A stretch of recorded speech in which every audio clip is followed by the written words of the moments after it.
अस्मद्गुरुभ्यो नमः। अस्मत्परमगुरुभ्यो नमः। अस्मत्सर्वगुरुभ्यो नमः। श्रीमते रामानुजाय नमः। रामानुजदया पात्रं ज्ञानवैराग्यभूषणं श्रीमद्वेङ्कटनाथार्यं वन्दे वेदान्तदेशिकं लक्ष्मीनाथसमारम्भां नाथयामिनमध्यमाम् अस्मदाचार्यपर्यन्तां वन्दे गुरुपरम्परां यो नित्यमच्युतपदाम्बुजयुग्मरत्नं व्यामोहतस्तदितराणि तृणाय मेने यस्मत्पुरोर्भगवतस्य दयैकसिन्धोः रामानुजस्य चरणौ शरणं प्रपद्ये। मातापिता युवतीस्तनया विभूतिः सर्वं यदेव नियमेन मदन्मयानाम् आद्यस्य न कुलपतेर्वकुलाभिरामं श्रीमत्तदङ्घ्रिगणं प्रणमामि मूर्ध्नाभूतं सर्वच्च मदायपयपट्टनाथ श्रीभक्तिसारकुलशेखर योगिवाहान् भक्तान् विरेणुपरकालयतीन्द्रमिष्टान् श्रीमत्परान् कुशमुनिं प्रणतोऽस्मि नित्यम्। विख्यातो यति सार्वभौमजलदेश्चन्द्रोपमत्वेन यः श्रीभाष्येन यदन्मया सुविदितः श्रीविष्णुचित्तोदयः व्याख्यां वर्षकृताग्नेयोपनिषदां योद्रामिणीनां व्यधात् पूर्वं तं गुरुकेश्वरं गुरुवरं कारुण्यपूर्णं भजे नाथं पङ्कजनेत्ररामयामुना वास्तव्यमालाधरानं योगीन्द्रं गुरुकेशचन्द्रजलधिं गोविन्दपुरारिपौ भट्टाद्यं निगमान्तयोगिजगदाचार्यौ श्रीकृष्णद्वयौ वन्दे माधवपद्मनाभसुमनःखोलेशदेवानुपामि திருவருண்மால் சேனமுதலி ஷடகோபநாதமுனி சீருய்ய குண்டார்மணக்கால் நம்பி சென்றாம் ஆளவந்த குருமாலாதர குருகை பிரார்த்து அன்பாம் யதிராசர் கோவிந்த புரேஷ பிரிய பட்டர் வேதாந்த முனிவர் திருக்கண்ணர் கண்புடையனம் பிள்ளை இவரீடளி தற்குயைந்த குருமாதவர் பத்மநாபர் இவர் உடாளர்த்தம் திருவடியுன்னிய தேவ பெருமாள் கைகொண்டருடன் திருமலை ஆழ்வார்க்கம் பதங்கள் முந்தன்னுள் சேர்ந்தனமே அத்தாம்பிரதம் விஸ்வஜனானுமோதனம் சர்வார்த்ததம் ஸ்ரீ ஷடகோபவாங்மயம் சஹசிரசாகோபனிஷத் சமாகமம் நமாம்யஹம் திராவிட வேத சாகரம் திருவழுதினாடென்னும் தென்குருகூர் என்னும் மறுவினியவன் பருணல் என்னும் அருமறைகள் அந்தாதி செய்தானடியினே எப்பொழுதும் சித்தியாய நெஞ்சேதழந்து மனத்தாலும் வாயாலும் மண்குருகோர் பேணும் இனத்தாரை எல்லாதிரஞ்சே தனத்தாலும் ஏதும் குறைவிலே நெஞ்ச சகோபன் பாதங்கள் யாமுடையவர்க்கு ஐந்த பெருங்கீர்த்தி ராமானுஜ மனிதன் ஆய்ந்த மலர்பாதம் வணங்குகின்றே ஆய்ந்த பெரும் சீரார் ஷடகோபன் செந்தமிழ் வேதந்தரிக்கும் பேராத உள்ளம் பெற ஆன் திகழும் சோலை முதலரங்கர் மண் புகழ் மேல் ஆண்ட தமிழ் மறைகளாயிரமும் ஈந்த முதல் தாய் ஷடகோபன் மைம்பால் வளர்த்த இதற்காய் ராமானுஜன் மிக்க விரை நிலையம் மெய்யாமுயர் நிலையம் தக்க நெறியம் தடியாகி தொக்கியனும் போல் வினையும் வாழ் வினையும் போதும் குறுகையற்கோன் யாழினிக வேதத்தியல் நம்மாழ்வார் திருவடிகளே சரணம். மதுரகவியாழ்வார் திருவடிகளே சரணம். திருக்குறுகை பிரான் பிள்ளான் திருவடிகளே சரணம். ಈಡು 36,000 ನಾಲ್ಕನೇ ಶತಕ 2ನೇ ದಶಕ 1ನೇ ಪಾಸುರ. பாலனாய் ஏழுலகுண்டு பரிவின்னி ஆலிலை அன்னவசம் செய்யும் அன்னதார் தாளினை மேலணி தன்னன் துளாய் என்னே மாலுமார் வல்வினையின் மணவல்லியே. ಅದರ ಈಡು ಗೊತ್ತಾಯ್ತು, ಮುಂದುವರಿಸೋಣ. அண்ணலார் தாளினை சேஷபூதன் 10 சேஷியனுடைய திருவடிகளிலே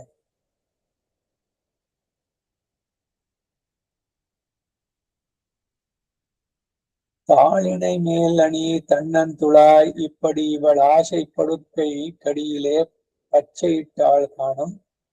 பிராமணன் பிச்சேரினாலும் ஓத்து சொல்லுமா போல இவளும் அடியில் அபிசித்தத்தையே சொல்லா நின்றாள்.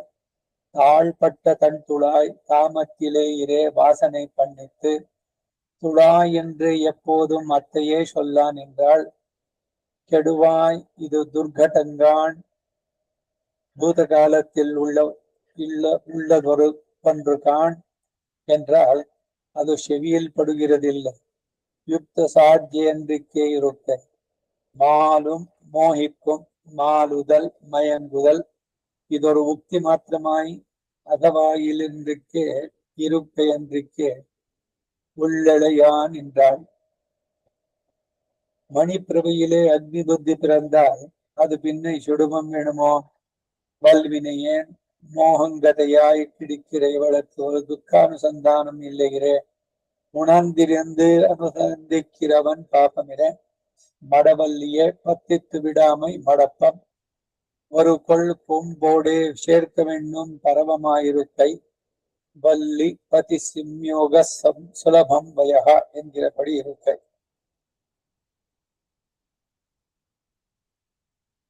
ಇದರ ಕನ್ನಡ ಅನುವಾದ. ಅನ್ನಲ ತಾಳಿಣೆ ಶೇಷಭೂತನಾದವನು ಆಶ್ರಯಿಸುವುದು ಶೇಷಿಯಾದವನ ಪಾದಗಳನ್ನೆತ್ತಾನೆ. ತಾಳಿಣೆ ಮೇಲಣಿ ತನ್ನಂತುಳ. ಹೀಗೆ ಇವಳು ಆಸೆ ಪಡುವುದಕ್ಕೆ ಮೊದಲು ಉಪಹಾರ ತುಳಸಿಯನ್ನ ಇಟ್ಟಳು. ಭಗವಂತನ ಬರಿಗೈನಲ್ಲಿ ಹೋಗಿ ನೋಡ್ಬಾರ್ದು ಅಂತಿದೆ. ಮಕ್ಕಳನ್ನ, ಹಿರಿಯರನ್ನ, ದೇವರನ್ನ ಹೋಗ್ಬೇಕಾದ್ರೆ ಬರಿಗೈನಲ್ಲಿ ಹೋಗ್ಬಾರ್ದು. ಇದಕ್ಕೇನಾರ ಉಪಹಾರ ತುಳಸಿಯನ್ನ ತಂದಿಟ್ಟಿದ್ದಾರೆ. ಬ್ರಾಹ್ಮಣನಿಗೆ ಹೊಚ್ಚಿ ಹಿಡಿದ್ರು ವೇದವನ್ನೇ ಹೇಳಬೇಕೆ. ಇಷ್ಟ ಮಟ್ಟಿಗೆ ಸ್ವಾಧ್ಯಾಯೋ ಅಧ್ಯೇತವ್ಯ ಅನ್ನೋದಿಲ್ಲ. ಮುಚ್ಚಿಡಿದು ಬ್ರಾಹ್ಮಣ ವೇದವನ್ನೇ ಹೇಳ್ತಾನೆ, ಬೇರೆ ಏನು ಹೇಳಲ್ಲ. ಇವಳು ಮೊದಲಿನಿಂದಲೇ ಅಭ್ಯಾಸ ಮಾಡಿದ್ದನ್ನ ಹೇಳ್ತಾ ಇದ್ದಾಳೆ. ತಾಯಿ ತನ್ನ ಮಗಳ ಇದನ್ನ ಸ್ಥಿತಿಯನ್ನ ವರ್ಣಿಸುವಂತಹದ್ದು ಇದು. ಇವರು ಪರಾಂಕುಶ ನಾಯಕಿ. ಇವಾಗ ನಮ್ಮಾಳ ಅವನ ತುಳಸಿ ಅದು 10 ಭಾಷೆಗಳಲ್ಲೂ ಅದನ್ನೇ ಕೊಂಡಾಡ್ತಾರೆ.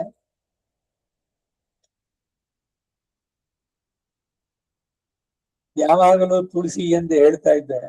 ಎಲ್ಲ ಕೆಟ್ಟು ಹೋಗುವೆ, ಇದು ಹೊಂದಲ ಸಾಧ್ಯ, ನೀನು ಆಸೆ ಪಟ್ಟದ್ದು ಭೂತ ಕಾಲದಲ್ಲಿ ಇದ್ದದ್ದು ಅಂದ್ರೆ ಅದು ಕಿವಿಗೆ ಬೀಳೋದಿಲ್ಲ. ಯುಕ್ತಿ ಸಾಧ್ಯಳಾಗಿಲ್ಲ. ಮಾಲು ಮೋಹಿಸೋದು, ಮಾಲುದಲ್ ಭ್ರಮಿಸೋದು.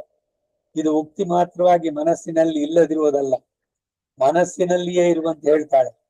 ಮಣಿಯ ಕಾಂತಿಯಲ್ಲಿ ಅಗ್ನಿ ಎಂಬ ಬುದ್ಧಿ ಬಂದರೆ ಅದು ಸುಡುತ್ತದೆಯೇ? ವಲ್ವಿನೆಯೇನ್ ಮೋಹಗೊಂಡಿರುವ ಇವಳಿಗೆ ಯಾವ ದುಃಖ ಅನುಭವವೂ ಇಲ್ಲ. ಎಚ್ಚರಗೊಂಡಿದ್ದು ಅನುಸಂಧಾನ ಮಾಡುತ್ತಿರುವ ನನ್ನ ಪಾಪ ಇದು. ಮಡವಲ್ಲಿಯೇ ಆಶ್ರಯಿಸಿದ್ದು ಬಿಡದೆ ಇರುವುದು.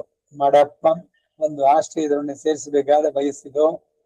ವಲ್ಲಿ ಪತಿ ಸಂಯೋಗ ಸುಲಭಂ ವಯಃ, ಪತಿಯೊಡನೆ ಸೇರಲು ಅನುಗುಣವಾದ ಬಯಸ್ಸು ಎಂದಿರೋದಲ್ಲವೇ?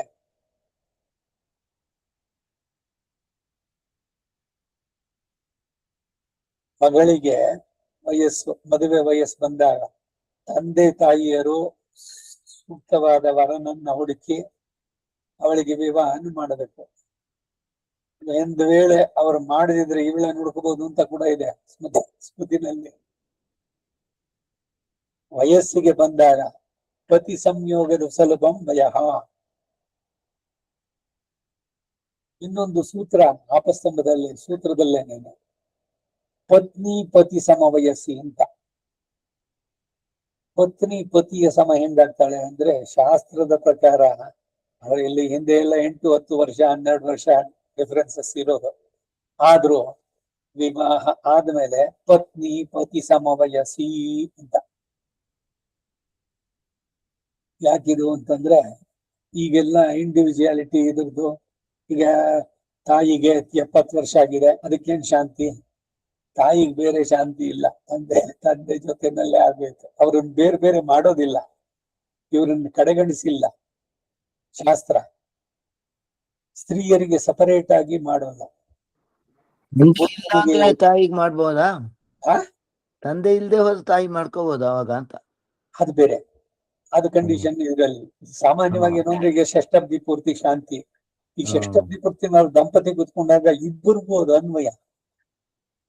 ಯಾವಾಗ ಇಲ್ಲ ವಿಧುರನೋ ವಿಧವೆ ಆಗಿದ್ದಾಗ ಅವರುಗಳಿಗೆ ಏನು ಅಂದ್ರೆ ಮಗನ ಯಾರು ಕೂತ್ಕೊಂಡ್ ಮಾಡೋಂಥದ್ದು, ಅವ್ರಿಗೆ ಅಗ್ನಿ ಮುಟ್ಟೋದಿಲ್ಲ. ಪುರುಷನಾದ್ರೂ ಅಷ್ಟೇ. ಈಗ ವಿಧುರನಾಗಿರೋನು 80 ವರ್ಷ ಆಗಿದೆ ಅಂತ ಇಟ್ಕೊಳ್ಳಿ, 81 ವರ್ಷ 8 ತಿಂಗಳು ಸಹಜ ಚಂದ್ರಶನ ಆಗ್ಬೋದಾ? ಖಂಡಿತ ಆಗ್ಬೋದು. ಅವಾಗ ಏನು ಅಂದ್ರೆ ಅವ್ರು ಮಾಡಲ್ಲ, ಅವ್ರ ಮಗ ಕೂತ್ಕೊಂಡ್ ಮಾಡೋದು. ವಿಧವೆ ಆದ್ರೂ ಮಗ ಮಾಡ್ಬೋದು ಅಂತ. ಹಾಗೆ ತಾಯಿಯಾದವ್ರಿಗೂ ಕೂಡ ಸಪರೇಟ್ ಆಗಿ ಅವರಿದ್ರೆ ನಡೆಸ್ಬೋದು. ಇಲ್ಲದಿದ್ದ ದಂಪತಿಗಳಿದ್ರೆ ಎಲ್ಲವೂ ಜೊತೆನಲ್ಲಿ ಆದಾಗ್ಲೇ ತಾಯಿಗೂ ಆದಂತೆ. ಯಾಕೆ ಈ ಉದಾಹರಣೆ ಹೇಳಿದೆ ಅಂದ್ರೆ, ಈಗ ಫಾರ್ ಎಕ್ಸಾಂಪಲ್ ಒಬ್ಬರಿಗೆ 70 ವರ್ಷ ಅಂತ ಇಟ್ಕೋಣ ಪುರುಷನಿಗೆ, ಪತ್ನಿಗೆ ಇನ್ನು 60 ವರ್ಷ, 10 ವರ್ಷ ಡಿಫ್ರೆನ್ಸ್ ಇದೆ. ಇವರಿಗೆ 70 ವರ್ಷದ ಇದಾಯ್ತು, ಆಮೇಲೆ ಬದಿದಲ್ಲಿ ಅವ್ರಿಗೆ ಆಮೇಲೆ 60ನೇ ವರ್ಷ ಶಾಂತಿ ಇಲ್ಲ. ಸ್ತ್ರೀಯರಿಗೆ ಸಪರೇಟ್ ಆಗಿ ಶಾಂತಿ ಮಾಡೋಂಗಿಲ್ಲ. ಅದು ಪುರುಷಂದು ಇದು ಬೇರೆ ಬೇರೆಯಾಗಿದ್ದಾಗ ಇದು ಬರುವಂತದ್ದು. ಅಂದ್ರೆ ಪುರುಷನಿಗೆ ಮಾಡಿದಾಗ್ಲೇನೆ ಸ್ತ್ರೀಗೂ ಕೂಡ ಸೇರಿತು ಅನ್ನೋದು. ಇದಕ್ಕಾಗಿ ಆ ಸೂತ್ರ ಪತ್ನಿ ಪತಿ ಸಮವಯಸ್ಸಿ ಅಂತ. ಇದು ಬೋಧಾಯನ, ಸತ್ಯಾಷಾಢ ಇವರುಗಳೆಲ್ಲ ಹೇಳಿದ್ದಾರೆ ಇದನ್ನ. 60 ವರ್ಷ ಮುಗಿದಾಗ ಷಷ್ಠಬ್ದಿ ಪೂರ್ತಿ ಶಾಂತಿ, ಜನ್ಮ ನಕ್ಷತ್ರ, ಜನ್ಮ ಸಂವತ್ಸರ ಎಲ್ಲ ಬರುತ್ತೆ. 70ನೇದು ಭೀಮರಥ ಶಾಂತಿ. ನೆಕ್ಸ್ಟ್ 81 ವರ್ಷ 8 ತಿಂಗಳಾಗಬೇಕು. 8 ತಿಂಗಳಾದಾಗ ಆ ಮಾಸದಲ್ಲಿ ಇವರಿಗೆ ಯಾವ ನಕ್ಷತ್ರ, ಅತಿಥಿ, ಶುಕ್ಲ ಪಕ್ಷ ಕೃಷ್ಣ ಪಕ್ಷ ಯಾವ್ದು ಬಂದಿದೆ ನೋಡಿ ಅವಾಗ್ಲೇ ನಡೆಸ್ಬೇಕು. ಅದನ್ನೇ ಹಿಂದಕ್ಕೂ ಮಾಡ್ಬಾರ್ದು, ಮುಂದಕ್ಕೂ ಮಾಡ್ಬಾರ್ದು. 82 ಕಂಪ್ಲೀಟ್ ಮಾಡಿದ್ಮೇಲೆ ಆಗ್ತೀನಿ, ಇಲ್ಲ ಆಮೇಲೆ ಯಾವಾಗ್ಲೂ ಮಾಡ್ತೀನಿ. ಯಾವಾಗ್ಲೂ ಮಾಡೋದು, ಯಾವಾಗ ಬೇಕಾದ್ರೂ ಮಾಡ್ಬೋದು. ಅವತ್ತಿನ ದಿವಸನೇ, ಒಂದ್ ವೇಳೆ ಅವತ್ತು ಅಮಾವಾಸ್ಯೆ ದಿವಸನೇ ಮಾಡ್ಬೇಕು. ಅವ್ರ ನಕ್ಷತ್ರ ಬಂದಿದೆ ಅಂತಂದ್ರೆ it has to be perform. 81 ವರ್ಷ 8 ತಿಂಗಳು. ಯಾಕೆ 81, 8 ಅಂದ್ರೆ 1,000 ಹುಣ್ಣಿಮೆ ಚಂದ್ರ ಅವರ ಜೀವನದಲ್ಲಿ ಆಗಿರುತ್ತೆ. ಅದಕ್ಕೆ ಅದನ್ನ ಸಹಸ್ರ ಚಂದ್ರ ದರ್ಶನ ಅಂತ. ಅದು ಕಡಿಮೆನೂ ಆಗ್ಬಾರ್ದು, ಜಾಸ್ತಿನೂ ಆಗ್ಬಾರ್ದು. ಹೆಸರೇ ಅದು ಸಹಸ್ರ ಚಂದ್ರ ದರ್ಶನ. ಹೀಗೆ ಇಲ್ಲಿ ಪತಿ ಸಂಯೋಗ ಸುಲಭಂ ಭಯ, ಪತಿಯೊಡನೆ ಸೇರಲು ಅನುಗುಣವಾದ ವಯಸ್ಸು ಅಂತಿದೆ ಅಲ್ವೇ ಅಂದ್ರೆ, ಭಗವಂತನನ್ನ ಪತಿಯನ್ನಾಗಿ ಭಾವಿಸಿ ಪರಾಂಕುಶ ನಾಯಕಿ ಇವರು ಅವನನ್ನ ಸದಾ ನೆನೆಸಿಕೊಂಡು ಆ ವಿರಹದಲ್ಲಿ ಈಗ ಇದು ಏನು ಕಾಮಾತುರಾಣ ನಭಯಂ ನ ಲಜ್ಜ, ಲಜ್ಜೆನೂ ಇಲ್ಲ, ಭಯವೂ ಇಲ್ಲ. ಹಾಗಾಗಿ ಏನು ಲೋಕದವರೆಲ್ಲ ಏನಂತಾರೆ, ಅಯ್ಯೋ ಇವ್ರ ಹೆಣ್ಮಗಳು ಹೀಗಾಗ್ಬಿಟ್ಲಲ್ಲ ಅಂತ. ಏನೂ ಇಲ್ಲ, ಅವಳಿಗೆ ಎಷ್ಟು ಮಟ್ಟಿಗೆ ತಲ್ಲೀನತೆ. ಇನ್ನೊಂದು, ಈ ಸಾಧಕರು ಇರ್ತಾರಲ್ಲ, ಮಹಾಲಕ್ಷ್ಮಿಯ ಉಪಾಸಕರು, ಲಕ್ಷ್ಮಿಯ ಇದಕ್ಕೆ ಇವಾಗ ಶ್ರವಣ ನಕ್ಷತ್ರ, ಭರಣಿ ನಕ್ಷತ್ರ ವಿಶೇಷ, ಯಾವ್ದೋ ಮಾಸ ಇದು ಕೂಡ ಹೇಳಿದೆ, ಶುಭೋದಯದಲ್ಲಿದೆ. ಲಕ್ಷ್ಮಿ ಉಪಾಸನೆ ಮಾಡೋದಾದ್ರೆ ದಂಪತಿಗಳಿಬ್ಬರು ಹಿಂದಿನ ದಿವಸ ಉಪವಾಸ ಇದ್ದು ಅವತ್ತಿನ ದಿವಸ ಹೋಮ ಇದನ್ನೆಲ್ಲ ನಡೆಸ್ಬೇಕು. ಲಕ್ಷ್ಮಿಯನ್ನು ಕುರಿತು ಮಾಡುವಂತದ್ದೆಲ್ಲ, ಅವಳ ಸ್ತುತಿ ಸ್ತೋತ್ರಗಳು ಏನೇನಿಲ್ಲ ಇಲ್ಲ. ಒಂದು ವೇಳೆ ಅವಳ ಕೃಪೆ ಇವಳ ಮೇಲೆ ಉಂಟಾಗಿತ್ತು ಅಂತಂದ್ರೆ ಇವ್ರಿಗೆ ಮಲಗಿದಾಗ ಗೆಜ್ಜೆ ಸದ್ದು ಕೆಡ್ಸುತ್ತಂತೆ, ಅವಳು ಬಂದಿದ್ದಾಳೆ ಅನ್ನೋ ಸಾನ್ನಿಧ್ಯ. ಹಾಗೆ ಭಗವಂತ ಬಂದಿದ್ದಾನೆ ಅನ್ನೋದಕ್ಕೇನು ಅಂದ್ರೆ ಈ ತುಳಸಿಯ ಪರಿಮಳ ಅಲ್ಲಿ ಉಂಟಾಯ್ತು ಅಂತ. ತಿರುಪಾವೆನಲ್ಲಿ ಕೂಡ ಇದೊಳದು ತುಳಸಿ ಮಾಲೆಯ ಪರಿಮಳ ಬರ್ತಾ ಇದೆ. ನಿನ್ನ ಮನೆಯಲ್ಲಿ ಅವನಿಲ್ಲ ಅಂತ ನೀ ಮಲಗಿರ್ಬಹುದು, ನಮಗ್ ಗೊತ್ತು ಅವನಲ್ಲಿದ್ದಾನೆ ಅಂತ. ಸಖಿಯರೆಲ್ಲ ಸೇರಿ ಹೇಳ್ಬೇಕಾದ್ರೆ ತುಳಾಯ್ ಮಾಲೆ, ಆ ತುಳಸಿಯ ಇದು ಭಗವಂತ ಬಂದಿದ್ದಾನೆ ಅನ್ನೋದಕ್ಕೆ ಸೂಚನೆಯನ್ನು ನೀಡುವಂತದ್ದು ಇದೆಲ್ಲ. ಆ ರೀತಿ ಮುಂದಿನ ಪಾಶರ 2ಾம் ಪಾಠ 4:2 வல்லிஷேர் நுண்ணிடையாய் சியர் தம்மோடும் கொல்லனை செய்து குறவை பிணைந்தவர் நல்லடி மேலணி நாறு துளாய் என்னே சொல்லுமால் சூழ் வினையாட்டியேன் பாவையே. வல்லிஷேர் நுண்ணிடை, வள்ளி மருங்கல் என்ற போல வள்ளி கொடி போலே இருக்கிற இடையை உடையவர்கள் என்பதல், வள்ளி போன்ற வடிவை உடையராய் இடைக்குப்பமான இல்லாமையால நுண்ணிடையன் முதல் ஆட்சியர் தம்மடும் என் பருவத்தின்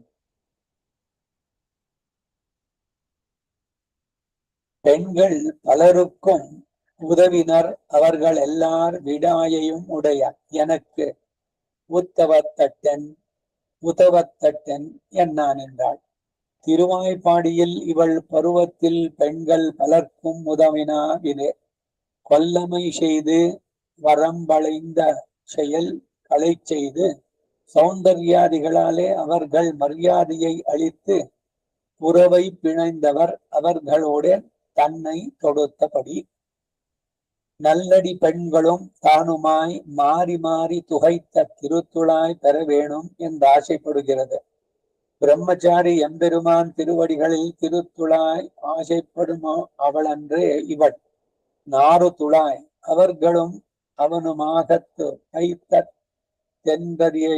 தென்பறியும் காணும் இவள் பரிமளத்தை கலம்பகம் நாருமே என்றே சொல்லுமால் நினைத்து வாய் விடமாட்டாத ஸ்திரீத்துவம் எல்லாம் எங்கே போயிற்று?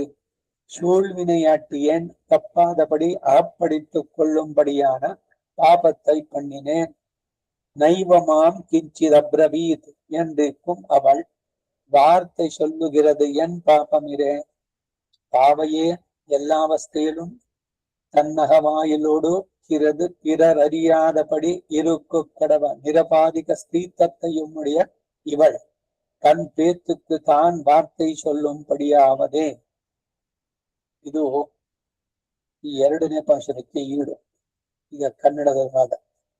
ಸರ್ವರಕ್ಷಕನಾದ ಸರ್ವೇಶ್ವರನು ಪ್ರಳಯಾಪತ್ತಿನಲ್ಲಿ ತನ್ನ ವಿಭೂತಿಯನ್ನು ರಕ್ಷಿಸಿದನು ಎಂಬುದು ಇನ್ನ ಅನುಭವಕ್ಕೆ ಅನುಗುಣವಾಗುವುದೋ ಎಂದರೆ ಅದು ಅನುಗುಣವಲ್ಲವಾದರೆ ಬಿಡುವೆನೋ. ನನ್ನ ವಯಸ್ಸಿನ ಸ್ತ್ರೀಯರಿಗೆ ಒದಗಿ ಬಂದ ಸ್ಥಾನದಲ್ಲಿ ನನಗೆ ಬದುಕಲು ಏನಡ್ಡಿ ಎನ್ನುತ್ತಾಳೆ ಇವಳ ತಾಯಿ. ತಾಯಿಯ ಅಳಲು ಇಲ್ಲಿ ಹೇಳ್ತಾ ಇರೋದು ಅಂದ್ರೆ ನಮ್ಮ ಆಳ್ವಾರ್ ಅವರ ಮನಸ್ಸನ್ನ ತನ್ನ ಮಗಳು ಅಂತ ಭಾವಿಸಿ ಹೇಳ್ತಾ ಇದ್ದಾರೆ. ವಲ್ಲಿಶೇರ್ ನುಣ್ಣಿಡೆಯಾಯ್ಚಿಯರ್ ಪ್ರಳಯ ಕಾಲದಲ್ಲಿ ವಟಪತ್ರಶಾಹಿಯಾದವನ ಪಾದ ತುಳಸಿಯ ಲಭ್ಯವಾಗದೇ ಇದ್ರೂ ನನ್ನಂತಹ ಅಬಲೆಗಳಾದ ಗೋಪಿ ಜನರಿಗೆ ವಲ್ಲಭನಾದ ಶ್ರೀಕೃಷ್ಣನ ಪಾದ ತುಳಸಿಯಾದರೂ ಬೇಕು ಅಂತ ಆಸೆ ಪಡ್ತಾಳೆ. ಪ್ರಳಯ ಕಾಲದಲ್ಲಿ 7 ಲೋಕವನ್ನು ಉಂಡು ಆಲಮ ಮರತಿ ನಿಲೆ ಮೇಲ್ ಬರು ಬಾಲಗನಾಯ್ ஞால ಮೇಳು ಉಂಡ. ಅವನ್ ಮಲಗಿದ್ನಲ್ಲ ಆಲದೆಲೆ ಮೇಲೆ ನೆಗ್ರೋದ ಅಥವಾ ವಟಪತ್ರಶಾಹಿ, ಅವನ ಪಾದದ ತುಳಸಿ ಹೇಳ್ತಾ ಇದ್ದಾರೆ. ಅಲ್ಲೂ ಕೂಡ ಪ್ರಳಯ ಕಾಲದಲ್ಲಿ ಇದ್ರೂ ಕೂಡ ಅವನ ಪಾದದಲ್ಲಿ ತುಳಸಿ ಆ ಪರಿಮಳ ಅದು ಸಿಗದೇ ಇದ್ರು ಕೂಡ ಅಟ್ಲೀಸ್ಟ್ ಗೋಪಿ ಜನರ ವಲ್ಲಭ, ಗೋಪಿ ವಲ್ಲಭ ಆ ಕೃಷ್ಣನ ಪಾದ ತುಳಸಿಯಾದ್ರೂ ಬೇಕು ಅಂತ ಆಸೆ ಪಡ್ತಾಳೆ ಅಂತ ತಾಯಿ ಹೇಳ್ತಾ ಇದ್ದಾಳೆ. ಲತೆಯಂತೆ ನುಣುಪಾದ ಕಡಿ ಪ್ರದೇಶವುಳ್ಳ ಗೋಪಿಯರೊಡನೆ ಕೂಡಿ ಉತ್ಕೃಷ್ಟ ಲೀಲಾ ಚರ್ಚೆಗಳನ್ನ ಮಾಡಿ ರಾಸ ಕ್ರೀಡೆಯನ್ನು ಅನುಭವಿಸಿದ ಸ್ವಾಮಿಯ ಪಾದಗಳ ಮೇಲೆ ಅಲಂಕರಿಸಲ್ಪಟ್ಟ ತುಳಸಿಯು ಬೇಕು ಎಂದು ಈ ನನ್ನ ಮಗಳು ಕೂಗಿಕೊಳ್ತಾ ಇದ್ದಾಳೆ ಅಂತ.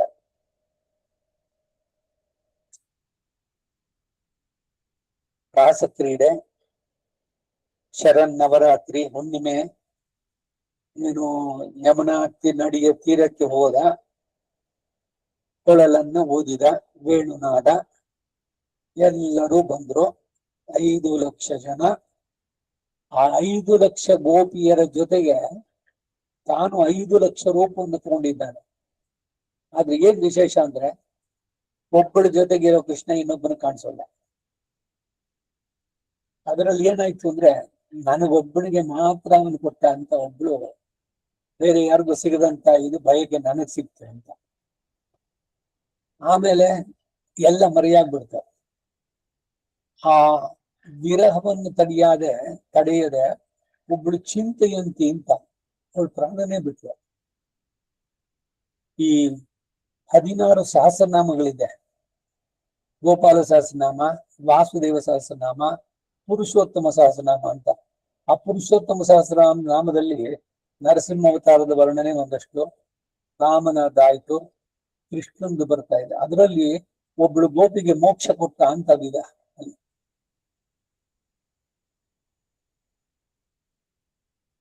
ಅವನ ವಿರಹವನ್ನ ತಡೆಯದೆ ಅವಳು ಪ್ರಾಣ ಬಿಟ್ಲು, ಅವಳಿಗೆ ಮೋಕ್ಷ ಸಿಗ್ತು ಭಗವಂತ ಇದು ಮಾಡಿದ್ದು ಅಂತ.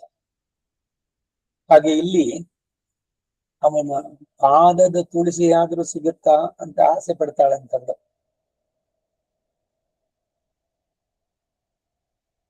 ಆ ತುಳಸಿ ಭಗವಂತ ರಾಸಕ್ರೀಡೆಯನ್ನ ಆಡಿ ಅನುಭವಿಸಿದಂತ ಸ್ವಾಮಿಯ ಪಾದಗಳ ಮೇಲೆ ಅಲಂಕರಿಸಲ್ಪಟ್ಟಂತ ತುಳಸಿ ಅದು ಬೇಕು ಅಂತ ನನ್ನ ಮಗಳು ಕೂಗ್ಕೊಳ್ತಾ ಇದ್ದಾಳೆ ಅಂತ. ವಲ್ಲಿ ಶೇರ್ ನುಣ್ಣಿಡೈ ವಳ್ಳಿ ಮರುಂಗಲ್ ಎಂಬಂತೆ ಬಳ್ಳಿಯಂತೆ ಸೂಕ್ಷ್ಮವಾದ ಮಧ್ಯಭಾಗ, ಸಿಂಹಕಟಿ ಅಂತ ಸೌಂದರ್ಯ. ಇದನ್ನ ಹೇಳ್ಬೇಕಾದ್ರೆ ಸೊಂಟ ತುಂಬಾ ಚಿಕ್ಕದಾಗಿರುತ್ತೆ, ಎರಡು ಕೈ ತೋರು ಬೆರಳು ಹೆಬ್ಬೆರಳು ಎರಡು ಕಡೆಯಿಂದ ಸೇರಿದ್ರೆ ಅದು ಸೇರ್ಬೇಕು, ಅಷ್ಟಿರ್ಬೇಕಂತ. ಅದಕ್ಕಾಗಿ ಲತೆಯಂತೆ ಬಳ್ಳಿಯಂತೆ. ಇದು ಆಳ್ವಾರಗಳನ್ನು ಸಂಧಾನ ಮಾಡ್ಬೇಕಾದ್ರೂ ಸೀತೆಗೆ ಇವ್ರಿಗೆ ಹೇಳ್ಬೇಕಾದ್ರೆ ಹೇಳ್ತಾಳೆ, ಅಷ್ಟು ಸೂಕ್ಷ್ಮವಾದಂತಹ ಸೊಂಟವನ್ನು ಉಳ್ಳವಳು. ಮಧ್ಯಭಾಗ ಲತೆಯ ಕೊಡಿಯಂತೆ ಇರುವ ಮಧ್ಯಭಾಗ ಉಳ್ಳವಳು. ಮಧ್ಯಭಾಗಕ್ಕೆ ಉಪಮಾನ ಇಲ್ಲದ್ದರಿಂದ ನುಣ್ಣಿಡೈ ಸೂಕ್ಷ್ಮವಾದ ಮಧ್ಯಭಾಗ ಅಂತಾರೆ. ಆಳ್ಚಿಯರ್ ತಮ್ಮಡು ನನ್ನ ವಯಸ್ಸಿನ ಅನೇಕ ಸ್ತ್ರೀಯರಿಗೆ ಒದಗಿ ಬಂದವರು, ಅವರೆಲ್ಲರ ಆಸೆಯನ್ನು ಹೊತ್ತ ನನಗೆ ಒದಗಿ ಬರಲು ಏನು ಒಡ್ಡಿ ಇಲ್ಲ ಎಂದಿರುವಳು. ನಂದಗೋಕುಲದಲ್ಲಿ ಇವಳ ವಯಸ್ಸಿನ ಅನೇಕ ಸ್ತ್ರೀಯರಿಗೆ ಒದಗಿ ಬಂದು ನಲ್ಲವೇ. ಎಲ್ರೂ ಸೇರಿ ಕಾತ್ಯಾಯಿನಿ ವ್ರತವನ್ನು ಮಾಡಿದ್ರು. ಏನು ಉದ್ದೇಶ? ನಂದಗೋಪ ಸುತ ನಂದಕುಮಾರನೇ ನನಗೆ ಪತಿಯಾಗಿ ಸೊಗಲಿ ಅಂತಂದ್ಬಿಟ್ಟು ಕಾತ್ಯಾಯಿನಿ ಗೌರಿಯಲ್ಲಿ ಪ್ರಾರ್ಥನೆ ಅವರೆಲ್ಲ ಮಾಡಿದ್ರು. ಅದು ಕಾತ್ಯಾಯಿನಿ ವ್ರತ. ಅದನ್ನು ಅನುಕರಿಸಿ ಗೋದಾದೇವಿ ಇಲ್ಲಿ ಶ್ರೀವಿಲ್ಲಿಪುತ್ತೂರಿನಲ್ಲಿ ಮಾಡಲು, ಅದರಿಂದ ಅತಿರೂಪ 30 ದಿವಸದ್ದು. ಹಾಗೆ ಅವನು ಒದಗಿ ಬರ್ಲಿಲ್ವೇ? ಕೊಲ್ಲಮೆ ಶೈದೆ ಮರ್ಯಾದೆಯಿಂದ ಕೂಡಿರದ ಕೆಲಸಗಳನ್ನ ಮಾಡಿ ಸೌಂದರ್ಯಾದಿಗಳಿಂದ ಅವರ ಮರ್ಯಾದೆಯನ್ನು ಕೆಡಿಸಿ ಪುರವೈ ಪಿಡೆಯಿಂದವರು ಆ ಗೋಪಸ್ಥಿಗಳನ್ನೇ ತನ್ನನ್ನು ಸೇರಿಸಿಕೊಂಡ ರೀತಿಯನ್ನು ಕಾಣಿರಿ. ಸೊಲ್ಲಾದನ ಶೈದೆ ಸೊಲ್ಲಪ್ಪಡಾದನ ಶೈದಾಯ್. ಏನದು ಸೊಲ್ಲಪ್ಪಡಾದನ ಶೈದಾಯ್ ಅಂದ್ರೆ? ನಾವು ಸಾಮಾನ್ಯವಾಗಿ ಲೌಕಿಕವಾಗಿ ನಾವು ನೋಡೋದು, ಯಾರೋ ಒಬ್ಬ ಹುಡುಗ ಇನ್ನೊಬ್ಬನ ಹುಡುಗಿ ಅವನೇನೋ ಮಾಡಬಾರದನ್ನ ಅಂತ. ಆ ರೀತಿಯಲ್ಲಿ ಅಲ್ಲ. ಎಲ್ಲಿ ಭಕ್ತರು ಇವರುಗಳೆಲ್ಲ ಯಾರು ಗೋಪಿಯರು? ಅವರ ಹಿನ್ನೆಲೆಯನ್ನ ನೋಡಿ. ಅರಣ್ಯ ಕಾಂಡದಲ್ಲಿ ಇದ್ದಂತಹ ಋಷಿಗಳು ತಪಸ್ಸಿನಲ್ಲಿ ಪೂರ್ಣವಾಗಿ ಏನು ಉದ್ದೇಶ? ಭಗವಂತನನ್ನೇ ಪಡೆಯಬೇಕು ಅಂತ. ಅವರ ತೊಂದರೆ ಇದ್ದಿದ್ದು ರಾಕ್ಷಸರಿಂದ ಉಪಟಳ, ಅದಕ್ಕೆ ಒಬ್ಬ ರಾಕ್ಷಸನು ಇಲ್ಲದಂತೆ ಮಾಡಿದ. ಕರದೂಷಣದೊಂದಿಗೆ ಪೂರ ದಂಡಕಾರಣ್ಯ ನಿಶೇಷವಾಗಿ ರಾಕ್ಷಸರಿಂದ ಇಲ್ಲದಂತಾಯ್ತು. ಆಯ್ತಲ್ಲ ನಿಮ್ಮ ಕೋರಿಕೆ ಇದೆ ಅಂತ. ಇನ್ನೊಂದಿದೆ ನಮ್ದು ಅಂತಂದ್ರೆ ಅವರು ಏನು ಅಂದ್ರೆ, ನಿನ್ನ ರೂಪ ಇದೆಯಲ್ಲ ಬಹಳ ಚೆನ್ನಾಗಿದೆ ರಾಮ, ಒಂದೊಂದೇ ಅಂಗವನ್ನು ನೋಡಿದ್ರೆ ಅದನ್ನೇ ನೋಡ್ತಾ ಇರೋಣ. ತೋಳೆ ಕಂಡ ಕಂಬರು ಹೇಳದಂತೆ ಮುಖವನ್ನು ಕಂಡವರು ಅದು ಅಲ್ಲಿಂದ ಕಣ್ಣು ತೆಗೆದು ಬೇರೆ ಕಡೆ ನೋಡ್ಬೇಕು ಅಂತಾನೆ ಅನ್ಸಲ್ಲ. ಆ ರೂಪ ರಮಯತಿ ಇತಿ ರಾಮ, ಅವನನ್ನು ಆಲಂಗಿಸ್ಕೊಳ್ಬೇಕು ಅಂತ ಇವರು ಎಲ್ಲ ಬಯಸಿದ್ರು. ಹೇಗೆ? ಎಲ್ಲ ಋಷಿಗಳೆಲ್ಲ ಹೋಗಿ ಆಲಂಗಿಸ್ಕೊಳ್ಳದೆ, ಒಬ್ಬ ಪುರುಷ ಇನ್ನೊಬ್ಬನ ಆಲಂಗಿಸ್ಕೊಂಡ್ರೆ ಅಲ್ಲಿ ಏನು ಆನಂದ ಇಲ್ಲ. ಸೃಷ್ಟಿನಲ್ಲಿ ಹೇಗೆ ಅಂದ್ರೆ ಒಂದು ಪುರುಷ ಒಂದು ಸ್ತ್ರೀ. ಹಾಗಾಗಿ ಈ ಋಷಿಗಳೆಲ್ಲ ತಮ್ಮ ತಪಶಕ್ತಿಯಿಂದ ತಾವೆಲ್ಲ ಒಬ್ಬೊಬ್ಬ ಸ್ತ್ರೀಯರಾಗಿ ಬಂದು ರಾಮನನ್ನು ಆಲಂಗಿಸ್ಕೊಳ್ಬೇಕು. ಅದರಲ್ಲಿ ಶೃಂಗಾರ ಆ ರಸ ಇದೆ ಅಂತ. ರಾಮ ಹೇಳ್ತಾನೆ, ಇದಕ್ ಮಾತ್ರ ಇವಾಗ ಸಾಧ್ಯ ಇಲ್ಲ. ಈ ಅವತಾರದಲ್ಲಿ ನಾನು ಏಕಪತ್ನಿ ವ್ರತ, ನೀವು ಸ್ವಲ್ಪ ಕೈಡಿ, ಮುಂದೆ ದ್ವಾಪರ ಯುಗದಲ್ಲಿ ಬರ್ತೀನಿ, ನಿಮ್ಮ ಬೈಕೆಯನ್ನು ಪೂರೈಸ್ತೀನಿ ಅಂತ. ಹಾಗಾಗಿ ಕೃಷ್ಣನಾಗಿ ಇವನು ಬಂದಾಗ ಇವರೆಲ್ಲರೂ ಕೂಡ ಅಲ್ಲಿ ಗೋಪಿ ಜನರಾಗಿದ್ದಾರೆ, ಎಲ್ಲರೂ ಗೋಪಿಯರಾಗಿದ್ದಾರೆ. ಅವರಲ್ಲಿ ಒಬ್ಬೊಬ್ಬರಿಗೂ ಕೂಡ ತನ್ನ ಆಲಿಂಗನ ಸುಖವನ್ನು ನೀಡಿದ ಕೃಷ್ಣ. ಅದಕ್ಕಾಗಿ ಇಲ್ಲಿ ಹೇಳ್ತಾ ಇದೆ, ನಲ್ಲ ಅಡಿ ಆ ಗೋಪಸ್ತ್ರೀಯರು ತಾನು ಮತ್ತೆ ಮತ್ತೆ ತುಳಿದ ತುಳಸಿಯನ್ನು ಹೊಂದಬೇಕು ಅಂತ ಆಸೆ ಪಡ್ತಾ ಇದ್ದಾಳೆ. ಯಾವ ಗೋಪಸ್ತ್ರೀಯರು ಕೃಷ್ಣನೊಡನೆ ಇದ್ದು ಅವನ ಇದನ್ನು ಕೂಡ ಪಡೆದ್ರು, ಅದನ್ನ ಈ ಪರಾಂಕುಶ ನಾಯಕಿ ಆ ತುಳಸಿ ಇದೆಯಲ್ಲ ಅವನು ಧರಿಸಿದ್ದು, ಅವನ ಪಾದದಲ್ಲಿ ಇದ್ದಿದ್ದು, ಅವನ ಅಲಂಕಾರ ಎಲ್ಲ ಅಷ್ಟೇ. ಕಿರೀಟದಲ್ಲೂ ಅದೇನೆ, ತುಳಸಿ ಮಾಲೆಯನ್ನು ಧರಿಸಿದ್ದಾನೆ. ಇವೆಲ್ಲ ಬ್ರಹ್ಮಚಾರಿಯಾದ ಸರ್ವೇಶ್ವರನ ಪಾದ ತುಳಸಿಗಾಗಿ ಇವಳು ಆಸೆ ಪಡೋದಿಲ್ಲ. ನಾರು ತುಳಾಯ್ ಗೋಪಿಯರು ಕೃಷ್ಣನು ಸೇರಿ ತುಳಿದದ್ದು ಎಂದು ಇವಳು ತುಳಸಿಯ ವಾಸನೆಯಿಂದಲೇ ತಿಳಿತಾಳೆ ಅಂತ ಕಾಣಿಸುತ್ತೆ.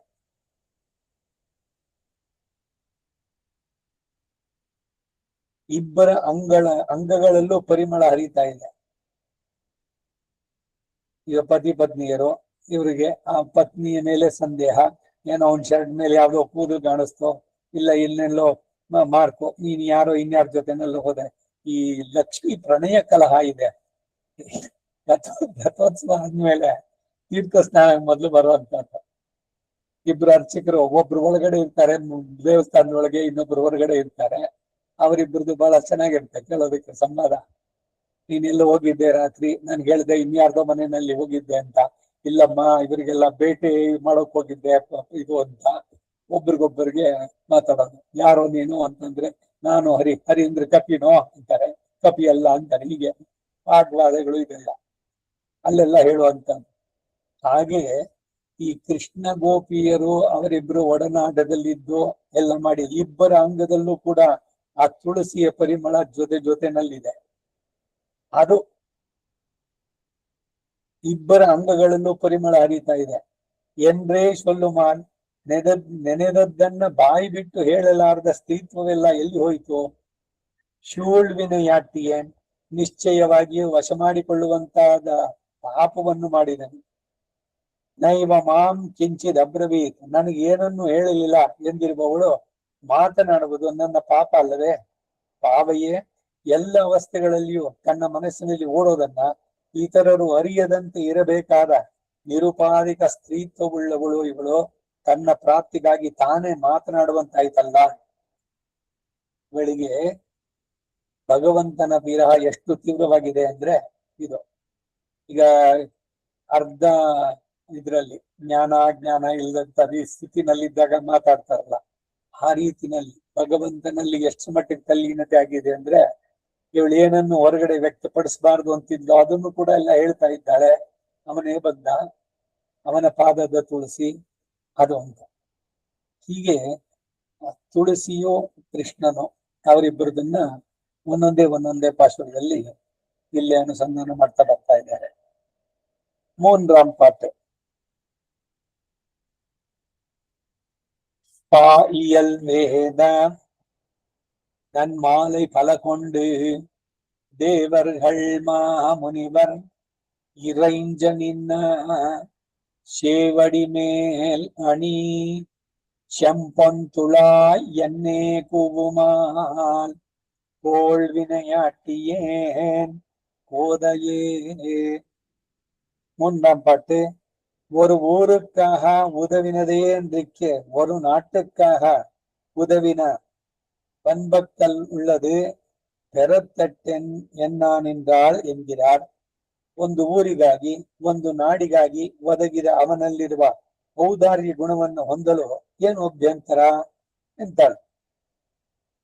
ಪಾಯಿಯಲ್ ವೇದ, ದಿವ್ಯತಮವಾದ ರಚನೆಯುಳ್ಳ ಛಂದೋಬದ್ಧವಾದ ಅಸಂಖ್ಯಾತ ವೇದ ಸೂಕ್ತಿಗಳನ್ನ, ದಿವ್ಯವಾದ ಮಾಲೆಗಳನ್ನು ತಂದು ದೇವತೆಗಳು ಮಹಾಮುನಿಗಳು ಆರಾಧಿಸುವಂತೆ ಸಕಲ ಲೋಕಗಳನ್ನು ಅಳೆದು ನಿಂತ ಸ್ವಾಮಿಯ ಪಾದ ತುಳಸಿಯನ್ನ ಈ ನನ್ನ ಸುಕುಮಾರಿಯಾದ ಪುಷ್ಪಮಾಲೆಯಂತಿರುವ ಮಗಳು ಅಪೇಕ್ಷಿಸುತ್ತಾ ಕೂಗುತ್ತಿದ್ದಾಳೆ. ಪಾಪಿಷ್ಠೆಯಾದ ನಾನು ಏನು ಮಾಡ್ಲಿ ಅಂತ ತಾಯಿ ಹಲಬು ಅಂತ. ವೇದದಿಂದ ಇದು 4 ವೇದಗಳು ಎಲ್ಲ ಅಷ್ಟಾವಧಾನ ಇದರಲ್ಲಿ ಹೇಳಬೇಕಾದ್ರೆ ಅದು ಕೂಡ ವೇದ ಸೂಕ್ತಗಳನ್ನ ದಿವ್ಯವಾದ ಮಾಲೆಗಳು, ಅದರ ಜೊತೆಗೆ ಹೂವಿನ ಮಾಲೆಗಳು, ಪುಷ್ಪಗಳು. ಇದರಿಂದ ಭಗವಂತನಿಗೆ ವಾಯಿನಾಲ್ ಪಾಡಿ ಮನತ್ತಿನಾಲ್ ಚಿಂದಿಕ್ಕ ಹೂ ಮಾಲೈ ಅನೇಕ ಕಡೆಯಲ್ಲಿ ಇದರ ಉದ್ಯೋಗ ಬರುವಂತ. ಬಾಯಿನಲ್ಲಿ ಅವನ ನುಡಿಮಾಲೆ, ಕೈಯಿನಲ್ಲಿ ಪುಷ್ಪ. ಉತ್ತಮ, ತಾವೇ ಬೆಳೆಸಿದ್ದು ಇದಾದ್ರೆ ಒಳ್ಳೆ ಪರಿಮಳ ಗಂಧಯುಕ್ತವಾದಂತ ಪುಷ್ಪಗಳನ್ನ. ಈ ಕೆಲವು ದೇವಸ್ಥಾನಗಳಲ್ಲಿ ಪುಷ್ಪ ಯಾಗಗಳನ್ನು ನಡೆಸ್ತಾರೆ. ಬಹಳ ಉತ್ತಮವಾದದ್ದಿದೆ. ನಮ್ಮ ಗುರುಗಳವರು ಭರದ್ರಾಶ್ರಮಲೆ ತೊಂಡನೂರಿನಲ್ಲಿ ಕಲ್ಹಾರ ಪುಷ್ಪಯಾಗ ಅಂತ ಮಾಡಿದ್ರು. ಕಲ್ಹಾರ ಪುಷ್ಪ ಅಂತ ಅದೆಲ್ಲ ಹೋಟೆಲ್ ವೆಸ್ಟ್ ಎಂಡ್ ನಲ್ಲೋ ಎಲ್ಲೋ ಒಂದು ದೊಡ್ಡ ಮರದಲ್ಲಿ ಇತ್ತಲ್ಲ. ಒಂದು 35 ರೂಪಾಯಿ, 1,000ನೋ ಲಕ್ಷನೋ ಪುಷ್ಪಗಳಿಂದ ಅಂಚನೆ. ಈ ದೇವಸ್ಥಾನಗಳಲ್ಲೂ ಮಾಡ್ತಾರಲ್ಲ, ಬೇರೆ ಬೇರೆ ಪುಷ್ಪಗಳು ಕುಕ್ಕೆ ಬರ್ತಿ ತಂದು ತಂದು ಪುಷ್ಪಯಾಗ ಅಂತ ಅದರಲ್ಲಿ ಪೂರ ಮುಳುಗಿಸ್ಬಿಡ್ತಾರೆ. ವಿಗ್ರಹ ಕಾಣದಂತೆ ಅಲ್ಲಿ ತನಕನೂ ಬರುವಂತ ಇವೆಲ್ಲ ಪುರಾಣಗಳ ಉಲ್ಲೇಖದಲ್ಲಿ ಇದೆಲ್ಲ ಬಹಳ ಪ್ರಿಯವಾದದ್ದು ಭಗವಂತನಿಗೆ. ವಿಷ್ಣುವಿಗೆ ಪ್ರೀತಿಕರವಾದಂತ ಪುಷ್ಪಗಳು. ಇದ್ರಲ್ಲಿ ಹೇಳಿದ್ರಲ್ಲ, ಮುಚ್ಚೂಡ ಚೆಂಬಗ ಮಲ್ಲಿ ಹೇಗೆ ಓಡು ಚೆಂಗಳು ನೀರಿರುವ ಹಚ್ಚಿ ಎಂಬಹರ್ ಕೊಡಂದೇನ್ ಇಂದಿರೈ ಸುಟ್ಟಮಾವೆನ್ನೆ. ಎಲ್ಲ ರೀತಿ ಇರುವಂತಿಗೆ, ಸೇವಂತಿಗೆ, ಸಂಪಿಗೆ ಎಲ್ಲ.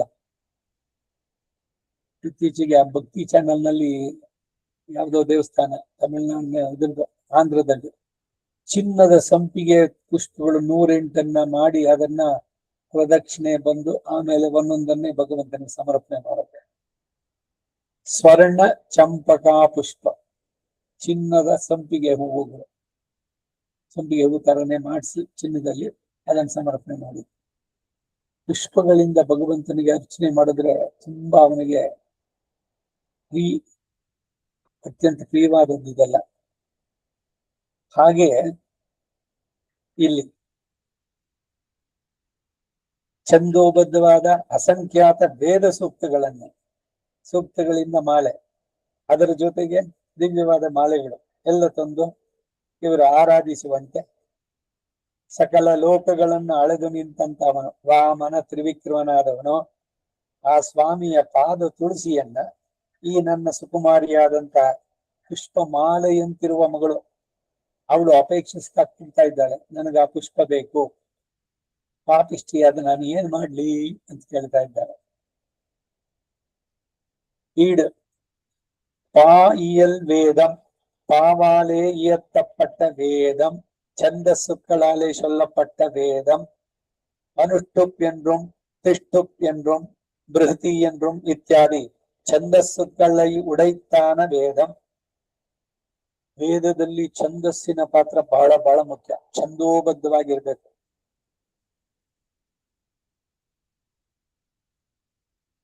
ಪ್ರತಿದಿನ ಸಂಧ್ಯಾ ವಂದನೆಯಲ್ಲಿ ನಾವು ಎಲ್ಲ ಛಂದಸ್ಸುಗಳನ್ನು ನೆನೆಸ್ಕೊಳ್ಳೋದು. ಬೋಧಾದಿ ಸಪ್ತವ್ಯ ಆರತಿ ಮಾತ್ರಿ ಭೃಗು ಕುತ್ಸ ವಸಿಷ್ಠ ಗೌತಮ ಕಶ್ಯಪ ಅಂಗೀರಸ ಋಷಿಯ, ಇವರೆಲ್ಲ ಸಪ್ತ ಋಷಿಗಳು. ಗಾಯತ್ರಿ ಉಷ್ಣಿಕ್ ಅನುಷ್ಠುಪ್ ಬೃಹದಿ ಪಂಕ್ತಿ ತಿಷ್ಟುಪ್ ಗತಿ ಛಂದಾಗಂಸಿ, ಇವುಗಳೆಲ್ಲ ಆ ಛಂದಸ್ಸಿನಲ್ಲಿ ಏನು ಅಂದ್ರೆ ಎಷ್ಟು ಅಕ್ಷರಗಳಿರ್ಬೇಕು ಇದೆಲ್ಲ ಇದೆ. ಅದು ಛಂದೋಬದ್ಧವಾಗಿ ಬರೋದು. ದೀರ್ಘಂ ಛಾಂದಸಂ ಅಂತ ಒಂದು ಸೂತ್ರವನ್ನು ಹಾಕಿದ್ದಾನೆ ಪಾಣಿನಿ ಸೂತ್ರದಲ್ಲಿ. ಏಷಕ್ಕೇವಾನಂದಯಾತಿ, ಆನಂದಯತಿ ಅನ್ನೋದು ಸರಿಯಾದ ಪ್ರಯೋಗ. ಆನಂದಯಾತಿ ಅಂತಂದ್ರೆ ತಪ್ಪು ಸಂಸ್ಕೃತ. ಆದ್ರೆ ವೇದ ನೀವು ಕರೆಕ್ಟ್ ಮಾಡಬೇಡಿ, ಅದು ಛಂದೋಬದ್ಧವಾಗಿರೋದಕ್ಕಾಗಿ ಅಲ್ಲಿ ಆನಂದಯಾತಿ ಅಂತಾನೆ ಹೇಳಿ ಅದರ ಅರ್ಥ ಆನಂದಯತಿ ಅಂತ. ದೀರ್ಘಂ ಛಾಂದಸಂ ಅಂತ. ಸೊ ಛಂದಸ್ಸು ಹೋಯ್ತು ಅಂತಂದ್ರೆ ಬಹಳ ಬಹಳ. ಈ ಛಂದಸ್ಸಿನ ಬಗ್ಗೆ ಬಂದಾಗ ಹಿಂದೇನು ಹೇಳಿದ್ದೆ ನಾನು. ಇವರು NT ಶ್ರೀನಿವಾಸ ಹಿಂಗಾರ ಅಂತ ಕಾಣಿಸುತ್ತೆ, ಅವ್ರು ಮಾಡಿದ್ದು ಉಭಯ ವೇದಾಂತ ಸಭಾದಲ್ಲಿ ದೇಶಿಕರ ಸ್ತೋತ್ರಗಳು ಎಲ್ಲ ಒಂದೊಂದು ಪದ ಬಿಡಿಸಿ ಬಿಡಿಸಿ ಬಿಡಿಸಿ. ಈಗ ಕಾಂತಃ ಹೇ ಪಣಿಬದಿಹಿ ಶೈ ಆಸನಂ, ಹೀಗೆ ಪದ ಪದ ಬಿಡಿಸಿ ಬಿಡಿಸಿ ಅರ್ಥಕ್ಕೆ ಸರಿ, ಆದ್ರೆ ಛಂದಸ್ಸು ಹೋಗ್ಬಿಡ. ಛಂದೋಬದ್ಧವಾಗಿರ್ಬೇಕು. ವೇದದಲ್ಲೂ ಅಷ್ಟೇ, ಅದು ಸ್ತೋತ್ರಗಳಿಗೂ ಅನ್ವಯ. ಯಾವ ವೃತ್ತದಲ್ಲಿದೆ ಅದು ತಿರುವಿರುತ್ತಂ, ತಿರುಚಂದ ವಿರುತ್ತಂ, ವೃತ್ತಗಳು ಹೀಗೆ ಛಂದೋಬದ್ಧವಾಗಿರ್ಬೇಕು ವೇದ ಅನ್ನೋದು. ಭಗವಂತ ವೇದ ಮೂರ್ತಿಯಾದವನೇ ಅವನ್ನೆಲ್ಲ ಹೇಳುತ್ತೆ. ಕಣ್ಣುಗಳು, ಕೈ, ಅವನ ಅಂಗಗಳನ್ನೆಲ್ಲ ಒಂದೊಂದಕ್ಕೆ ಹೇಳುತ್ತೆ. ನಿರುಕ್ತ, ಛಂದಸ್ಸು, ಜ್ಯೋತಿಷ್ಯ, ಕಲ್ಪ ಎಲ್ಲವನ್ನು ಕೂಡ ಹೇಳುವಂತ. ಹಾಗೆ ಛಂದೋಬದ್ಧವಾದಂತದ್ದು ವೇದ ಅಂದ್ರೆ ಛಂದೋಬದ್ಧವಾಗಿರ್ಬೇಕು, ಸ್ವರ ಸಹಿತವಾಗಿರ್ಬೇಕು. ಅಲ್ಪ ಪ್ರಾಣ ಮಹಾಪ್ರಾಣಗಳು ಸರಿಯಾಗಿರ್ಬೇಕು. ಉದಾತ್ತ ಅನುದಾತ್ತಗಳು ಅಯ್ಯೋ ಇದಿಷ್ಟೆಲ್ಲ ಹೇಳ್ತಾರೆ, ಬೇಡ ಇದು, ನಾನ್ ಬರೀ ದಿವ್ಯ ಪ್ರಬಂಧ ಕಲ್ಲು ಬಿಡ್ತೀನಿ ಅಂದ್ರೆ ಕೂಡುದು ಅಂತಿದೆ. ಸ್ವಾಧ್ಯಾಯೋ ಅಧ್ಯೇತವ್ಯ, ಬ್ರಾಹ್ಮಣನಾದವನು, ಅಧಿಕಾರಿಯಾದವನು ವೇದವನ್ನು ಕಲಿಯಲೇಬೇಕು. ಈ ತವ್ಯ ಅನ್ನೋದೊಂದು ಪ್ರತ್ಯಯ ಸಂಸ್ಕೃತದಲ್ಲಿ. ಬೇಕಾದ್ರೆ ಕಲೀರಿ, ಇಲ್ದಿದ್ರೆ ಬಿಟ್ಬಿಡಿ ಅಲ್ಲ. ಬ್ರಾಹ್ಮಣನಾಗಿ ಹುಟ್ಟಿದ ಮೇಲೆ ವೇದವನ್ನು ಕಲಿಯಲೇಬೇಕು. ಇಟ್ಸ್ ಎನ್ ಆರ್ಡೈನ್ ಡ್ಯೂಟಿ, ವಿಧಿ ವಿದ್ಯುಕ್ತವಾದದ್ದು ಈ ತವ್ಯ ಪ್ರತ್ಯಯದಲ್ಲಿ. ಇದರ ಜೊತೆಗೆ ನೀವು ದಿವ್ಯ ಪ್ರಬಂಧನ ಕಲ್ತ್ಕೊಳ್ಳಿ. ಆದ್ರೆ ವೇದ ಬೇಡ, ಬರೀ ದಿವ್ಯ ಪ್ರಬಂಧ ಕಲಿತೀನಿ ಅಂದ್ರೆ ಇಲ್ಲ, ಸರಿಯಲ್ಲ. ಉಭಯ ವೇದಾಂತ ಪ್ರವರ್ತಕ ಅಂದ್ರೆ ಎರಡನ್ನು ಕಲಿತು ಎರಡನ್ನು ಪ್ರಚುರ ಮಾಡಬೇಕು ಅಧಿಕಾರಿಯಾದನು. ಅದರಿಂದ ವೇದ ಛಂದಸ್ಸಿನಿಂದ ಇರಬೇಕು. ಆ ಛಂದಸ್ಸುಗಳಿಂದ ಕೂಡಿದ ವೇದಗಳು ನಲ್ಮಾಲೈ ಅಂತಹ ವೇದಗಳ ರಮ್ಯವಾದ ಮಾಲೆಗಳನ್ನ ಕೊಂಡು, ಅಂದರೆ ಶ್ರೀ ಪುರುಷ ಸೂಕ್ತಾದಿಗಳಿಂದ ಅಂತ ಶ್ರೀ ಪುರುಷ ಸೂಕ್ತಾದಿಗಳ ಇಟ್ಕೊಂಡು ಸರ್ವೇ ವೇದ ಯತ್ ಪದಮಾಮನಂತಿ ಕಠೋಪನಿಷತ್ತು. ಸರ್ವೇ ವೇದಾಃ ಯತ್ ಪದಮಾಮನಂತಿ ತಪಾಂಸಿ ಸರ್ವಾಣಿ ಚ ಯದ್ವದಂತಿ ಯದಿಚ್ಛಂತೋ ಬ್ರಹ್ಮಚರ್ಯಂ ಚರಂತಿ ತತ್ತೇ ಪದಂ ಸಂಗ್ರಹೇಣ ಬ್ರವೀಮಿ ಓಂ ಇತ್ಯೇತತ್. ಯಮ ನಚಿಕೇತನಿಗಳಿದ ಮಾತಿದೆ, ಸಂಗ್ರಹವಾಗಿ ಹೇಳ್ತೀನಿ ಅಂತ. ಆ ಪ್ರಣವದಲ್ಲಿ ಎಲ್ಲ ಇದೆ. ಪ್ರಣವದ ಹಿರಿಯನ್ನು ಹೇಳ್ಬೇಕಾದ್ರೆ ಪ್ರತ್ಯಗಾನಂದಂ ಬ್ರಹ್ಮ ಪುರುಷಂ ಪ್ರಣವಸ್ವರೂಪಂ, ಪ್ರಣವಸ್ವರೂಪಿ ಅಕಾರ ಉಕಾರ ಮಕಾರ ಇತಿ ವೇದೈಶ್ಚ ಸರ್ವೈಃ ಅಹಮೇವ ವೇದ್ಯಂ. ಪುರುಷೋತ್ತಮ ಯೋಗ 15ನೇ ಅಧ್ಯಾಯ. ವೇದಗಳಲ್ಲಿ ನನ್ನನ್ನೇ ತಿಳಿಯಬೇಕಾದದ್ದು. ಇದಕ್ಕೇನೆ ನಾನು ಪುನಃ ಹೇಳುವಂತಹದ್ದು. ಋಗ್ವೇದ ಅದರಲ್ಲಿ ಹೇಳೋದೇನು? ಸಾಮ, ಯಜುರ್ವೇದ, ಅಥರ್ವವೇದ, ಋಗ್ವೇದದ ಸಾರ. ಇದು ಯಜುರ್ವೇದದ ಸಾರ. ಏನ್ ಸಾರ? 4 ವೇದಗಳಲ್ಲಿ ಹೇಳೋದೇನು ಅಂದ್ರೆ ಸರ್ವೇ ವೇದಾಃ ಯತ್ ಪದಂ ಆಮನಂತಿ. ಎಲ್ಲರಿಂದ ತಿಳಿಯೋದೇನೋ ಪ್ರಣವವನ್ನೇ, ಆ ಪ್ರಣವ ಸ್ವರೂಪಿಯಾದ ಭಗವಂತನನ್ನೇ. ಕಲಿಯೋದಕ್ಕೆ ಸುಲಭವಾಗ್ಲಿ ಅಂತ ಭಗವಂತನೇ ವ್ಯಾಸಾಯ ವಿಷ್ಣು ರೂಪಾಯ ವೇದ ವ್ಯಾಸನಾಗಿ ಅಭ್ಯಾಸಕ್ಕೆ ಸುಲಭವಾಗ್ಲಿ ಅಂತ 4 ಭಾಗ ಮಾಡಿದ್ದಷ್ಟೇ. ಈಗ ನಾವು ಋಗ್ವೇದಿಗಳು, ಅವ್ರಿಗೆ ಯಜುರ್ವೇದಿಗಳು, ಅವ್ರದ್ದು ಬೇರೆ ನಮ್ದು ಬೇರೆ ಅಂತ ಅಂದ್ಕೊಂಡು ತಪ್ಪು. ಎಲ್ಲ ವೇದನೂ ಕಲಿಬೇಕು, ಚತುರ್ವೇದ ಪಾರಂಗಿತನಾಗಬೇಕು. ಈ ಸ್ಮಾರ್ತರಲ್ಲಿ ಒಂದಿದೆ, ನಮಸ್ಕಾರ ಮಾಡಕ್ ಬದಲು ಚತುಸ್ಸಾಗರ ಪರ್ಯಂತಂ ಎಲ್ಲ ಬ್ರಾಹ್ಮಣರಿಗೂ ನಮಸ್ಕಾರ ಅಂತ ಶುರು ಮಾಡ್ತಾರ. ಹಾಗೆ 4 ವೇದಗಳನ್ನ ತಿಳಿದವರಿಗೆ ನಮಸ್ಕಾರ. ಹೀಗೆ ವೇದೈಶ್ಚ ಸರ್ವೈಃ ಅಹಂ ಏವ ವೇದ್ಯ, ಎಲ್ಲ ವೇದಗಳಲ್ಲಿ ತಿಳಿಬೇಕಾದದ್ದು ನನ್ನನ್ನೇ ಅನ್ನುವಂತೆ என்கிறபடி அல்லாத விடங்களிலும் பிரதிபாத்திய நமனேயாகிலும் சொரூப ரூப குணங்களுக்கு வாசகமானவத்தை கொண்டு அன்றைக்கே வேதம் நன்மாலை என்று பிரித்து ஆராதனத்திலும் விபூதி விஷயமாகவும் பரந்திருக்கும் வேதத்தையும் ஸ்ரீ புருஷ சூக்தாதிகளையும் கொண்டென்றும் ಈ ಹಿಂದೆ ಬಹಳ ಹಿಂದೆ ಪರಕಾಲ ಮಠದ ನಿತ್ಯಾನುಸಂಧಾನ ಒಂದು ಪುಸ್ತಕ ಇತ್ತು. ಎಲ್ಲೆಲ್ಲಿ ತಕಾರ ಇದೆಯೋ ಅದೆಲ್ಲ ತಕಾರಗಳನ್ನ ಹಾಕಿ ಓದೋದು ಬಹಳ ಕಷ್ಟ. ಅದ ಬಂದಿದ್ರೆ ಗೊತ್ತು. ಇಲ್ಲೂ ಅಷ್ಟೇ, ವೇದತ್ತಯ್ಯಂ ತಕಾರ ಯಾಕ್ಬೇಕು ಇಲ್ಲಿ? ವೇದ ಅನ್ನೋದನ್ನ ದಾ ಮಾಡೋದೆ. ತಮಿಳ್ನಲ್ಲಿ ಸರಿ ತಕಾರ ದಕಾರ ಒಂದೇ ಇದೆ. ಸೊ ಅದ್ ಏನ್ ಪದ ಅನ್ನೋದ್ರ ಮೇಲೆ ಅದನ್ನ ತಾ ಹೇಳಬೇಕು, ಇಲ್ಲ ತಾ ಹೇಳಬೇಕು. ಈ ಕಾಮೆಂಟ್ರಿ ಬರೀಬೇಕಾದ್ರೂ ಕೂಡ ಇವ್ರದ್ದು ಎಷ್ಟು ಮಟ್ಟಿಗೆ ಇದು ಅಂತ ಏನ್ ಬಿಸಿಲಿಂದ ಹಾಕಿದ್ರು ಏನೋ. வேதத்தையும் வேதத்தையும் ஸ்ரீ புருஷ சூக்தாதிகளையும் கொண்டென்றும் தேவர்கள் ನೋಡಿ, ದೇವர்கள் ಅನ್ನೋಕೆ ದೇವர்கள் ಅನ್ನೋದು ಅರ್ಥ ಆಗುತ್ತೋ? தேவர்கள் ಅಂದ್ರೆ தேவர்கள் மாமுனிவர் இறைஞ்சி நின்ன தேவர்களும் சனகாதிகளும் சங்கைசுராணம் என்கிறபடியே ஸ்தோத்திரம் பண்ணி ஆசிரியிக்க திருவுலகளந்து நின்ற சேவடி மாமுதல் அடிப்ப இடிப்போதொன்று கவிழ் தளர்த்தி என்கிறபடியே தலையிலே பூ போலே வந்திருக்கிற போது மேலே பார்த்தவாறே அனுபவ்யமாயிருந்த சிவப்பை உடைத்தாயிருக்கை அடியில் ராகமிரே இப்படி ஆக்கித்திவளை அன்றிக்கே செவ்விய அடி என்றாய் அடிக்கு செவியாவது போது நின்ற பொன்னங்களில் என்கிறபடியே ஆஷ்டித அனாஷ்டித விபாகமர எல்லார் தலையிலும் வைத்த செவ்வை தளிர்புரையும் திருவடியன் தலைமேலவே என்றிடும்படியிரே அடியிலார்ஜவம் இருப்பது சேவடி மேலணி செம்பொந்துளாய் அத்திருவடிகளில் சாத்தின ஸ்பிருகணீயமான திருத்துளாய் என்று சொல்லி கூப்பிடான் என்றான். என்றே கூவுமால் தோளில் சாத்தின மாலை கொடுக்கிலும் கொள்ளால் ஆள் ஆச்சரியத்திலே அசைக்கோள் வினையாட்டியேன் முடித்தல்லது விடாத பாபத்தை பண்ணின என்னுடைய அன்றியே கோள் என்றும் எடுக்காய் அனுபவிக்க விநாசமான பாபமுன்னுதல் கோதையே தன் மாலையையும் மயிர் முடியையும் கண்டார் படுமத்தை தான் படுவதே இம்மாலையை உடைய இவள் வேறொரு மாலையை ஆசைப்படுவதே மார்வத்து மாலையான இவள் வேறொரு மாலையை ஆசைப்படுவதே மார்வத்து மாலைக்கு மாலவன் அம்மாளுக்கு மால் இவள்.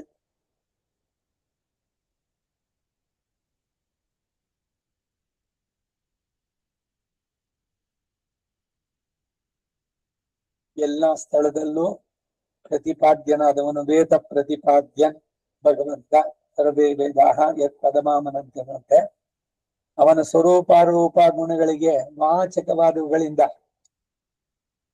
ಶ್ರೀ ಸೂಕ್ತ ಪುರುಷ ಸೂಕ್ತಾದಿಗಳಿಂದ ಅನ್ಬಹುದು ಅಥವಾ ವೇದ ಎಂದು ನನ್ನ ಮಾಲೆ ಎಂದು ಬಿಡಿಸಿ ಆರಾಧನೆಯಲ್ಲಿಯೋ ವಿಭೂತಿ ವಿಷಯದಲ್ಲಿಯೋ ವಿಸ್ತಾರವಾಗಿ ಹೇಳಿರುವ ವೇದ ಸೂಕ್ತಗಳನ್ನ ಶ್ರೀ ಪುರುಷ ಸೂಕ್ತಾದಿಗಳನ್ನು ಕೊಂಡು ಅನ್ಬಹುದು.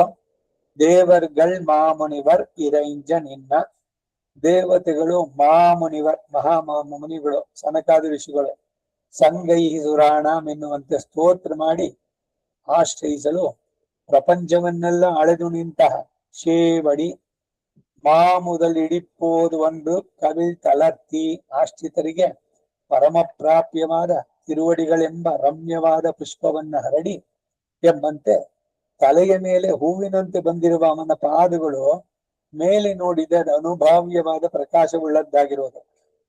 ಪರಮಾತ್ಮನ ಅಡಿಗಳಲ್ಲಿ ಇರುವಂತ ಕಂಪು ಅನುರಾಗವೇ ಇವಳನ್ನು ಹೀಗೆ ಮಾಡಿದ್ದು. ಏನ್ ಕಂಪದು? ತುಳಸಿ ಕಂಪು. ಅಥವಾ ಪರಮಾತ್ಮನ ಕಾಂತಿಯುಕ್ತವಾದ ಪಾದಗಳು. ಪಾದಗಳಿಗೆ ಕಾಂತಿ ಅಂದ್ರೆ ಪೋದು ನಿನ್ನ ಪೊನ್ನಂಕಳಲ್ ಸ್ಪೃಹಣೀಯವಾಗಿಯೋ ಸೌಂದರ್ಯಯುಕ್ತವಾಗಿರುವಂತ ಪಾದಗಳು. ಅದಕ್ಕೆ ಪಾದಗಳ ಮೇಲೆ 1008 ಶ್ಲೋಕ ಬರೆದು ಪಾದುಕ ಸಹಸ್ರ. ಆಶ್ರಿತ ಅನಾಶ್ರಿತ ಎಂಬ ಭೇದ ಇಲ್ಲದೆ ಎಲ್ಲರ ತಲೆ ಮೇಲೂ ತ್ರಿವಿಕ್ರಮ ಅವತಾರ ಕಾಲದಲ್ಲಿ ಇಟ್ಟ ಅಂತಹ ಕಾಂತಿ ಇದೇನೆ. ದೇವಸ್ಥಾನಗಳಲ್ಲಿ ಶಟಾರಿ ಇಡ್ಬೋದಾ? ಬಹಳ ಹಿಂದೆ ಯಾವ್ದೋ ಒಂದ್ಸಲಿ ಈ ಮಾತು ಬಂದಿತ್ತು. ಅವಾಗ ಶಟಾರಿ ಎಲ್ಲರ ಮೇಲೂ ಇಡ್ಬೋದ, ಆಶ್ರಿತರೋ ಅನಾಶ್ರಿತರೋ. ಅದ್ರ ಏನು ಅಂದ್ರೆ ಅಲ್ಲಿ ನೋಡ್ಬೇಕಾದ್ದು ತಲೆ ಮೇಲೆ ಪೂರ ಸ್ಪರ್ಶ ಮಾಡಿ. ದೇವಸ್ಥಾನಕ್ಕೆ ಬರ್ಬೇಕಾದ್ರೆ ಎಲ್ರಿಗೂ ಇದೆ ಏನು, ಶುದ್ಧರಾಗಿ ಸ್ನಾನ ಮಾಡಿ ಪರಿಶುದ್ಧರಾಗಿ ಬಿಡುವಂತ. ಈಗ ಇಟ್ಕೊಂಡಿದ್ದಾರೆ. ಈಗ ಎಲ್ಲ ಬಂದ್ಬಿಟ್ಟ, ಅಯ್ಯೋ ಸುಮ್ನೆ ಹೋದೆ, ಹಾಗೆ ಬರ್ತಾ ಇದ್ದೆ, ನುಗ್ಗಿದೆ ಅಂತ. ನಾನು ಆಗಿಲ್ಲ, ದೇವಸ್ಥಾನಕ್ಕೆ ಹೋಗೋದು. ಇವ್ರ ತಲೆ ಮೇಲೆ ಆ ಶಟಾರಿನಿಟ್ಟು ಅದನ್ನ ತಗೊಂಡೋಗಿ ಆ ಭಗವಂತನ ಪಾದದಲ್ಲಿ ಇಟ್ರೆ ಶುದ್ಧಿ ಎಲ್ಲ ಹೇಗಾಗತ್ತೆ?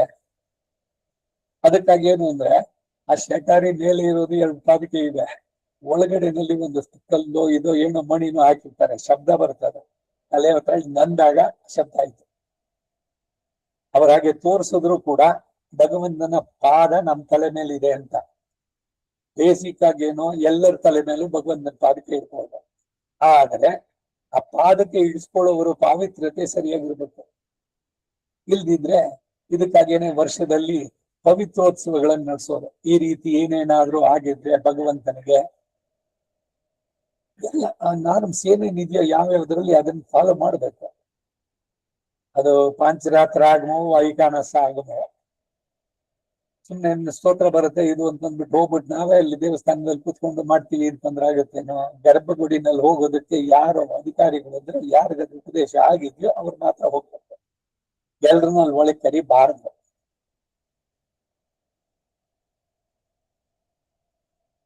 ಶಟಾರಿ ಮೂಲತಃ ಸಿದ್ಧಾಂತದಲ್ಲಿ ಏನು, ಎಲ್ಲರಿಗೆ ಪಾಠ ಶಾಸನಗೊಲಿದು ಬಲಿಯ ಮೆಟ್ಟಿದ ಪಾದ,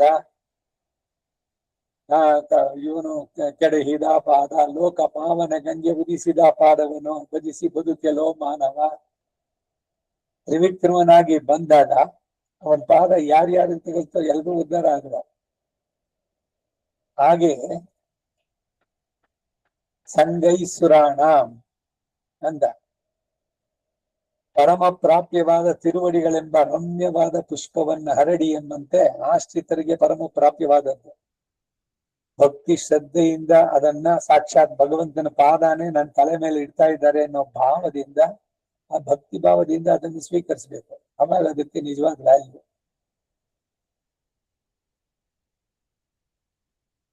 ಅವನ ಪಾದಗಳ ಮೇಲೆ ನೋಡಿದ್ರೆ ಅನುಭಾವ್ಯವಾದ ಪ್ರಕಾಶವುಳ್ಳದ್ದಾಗಿರುತ್ತೆ.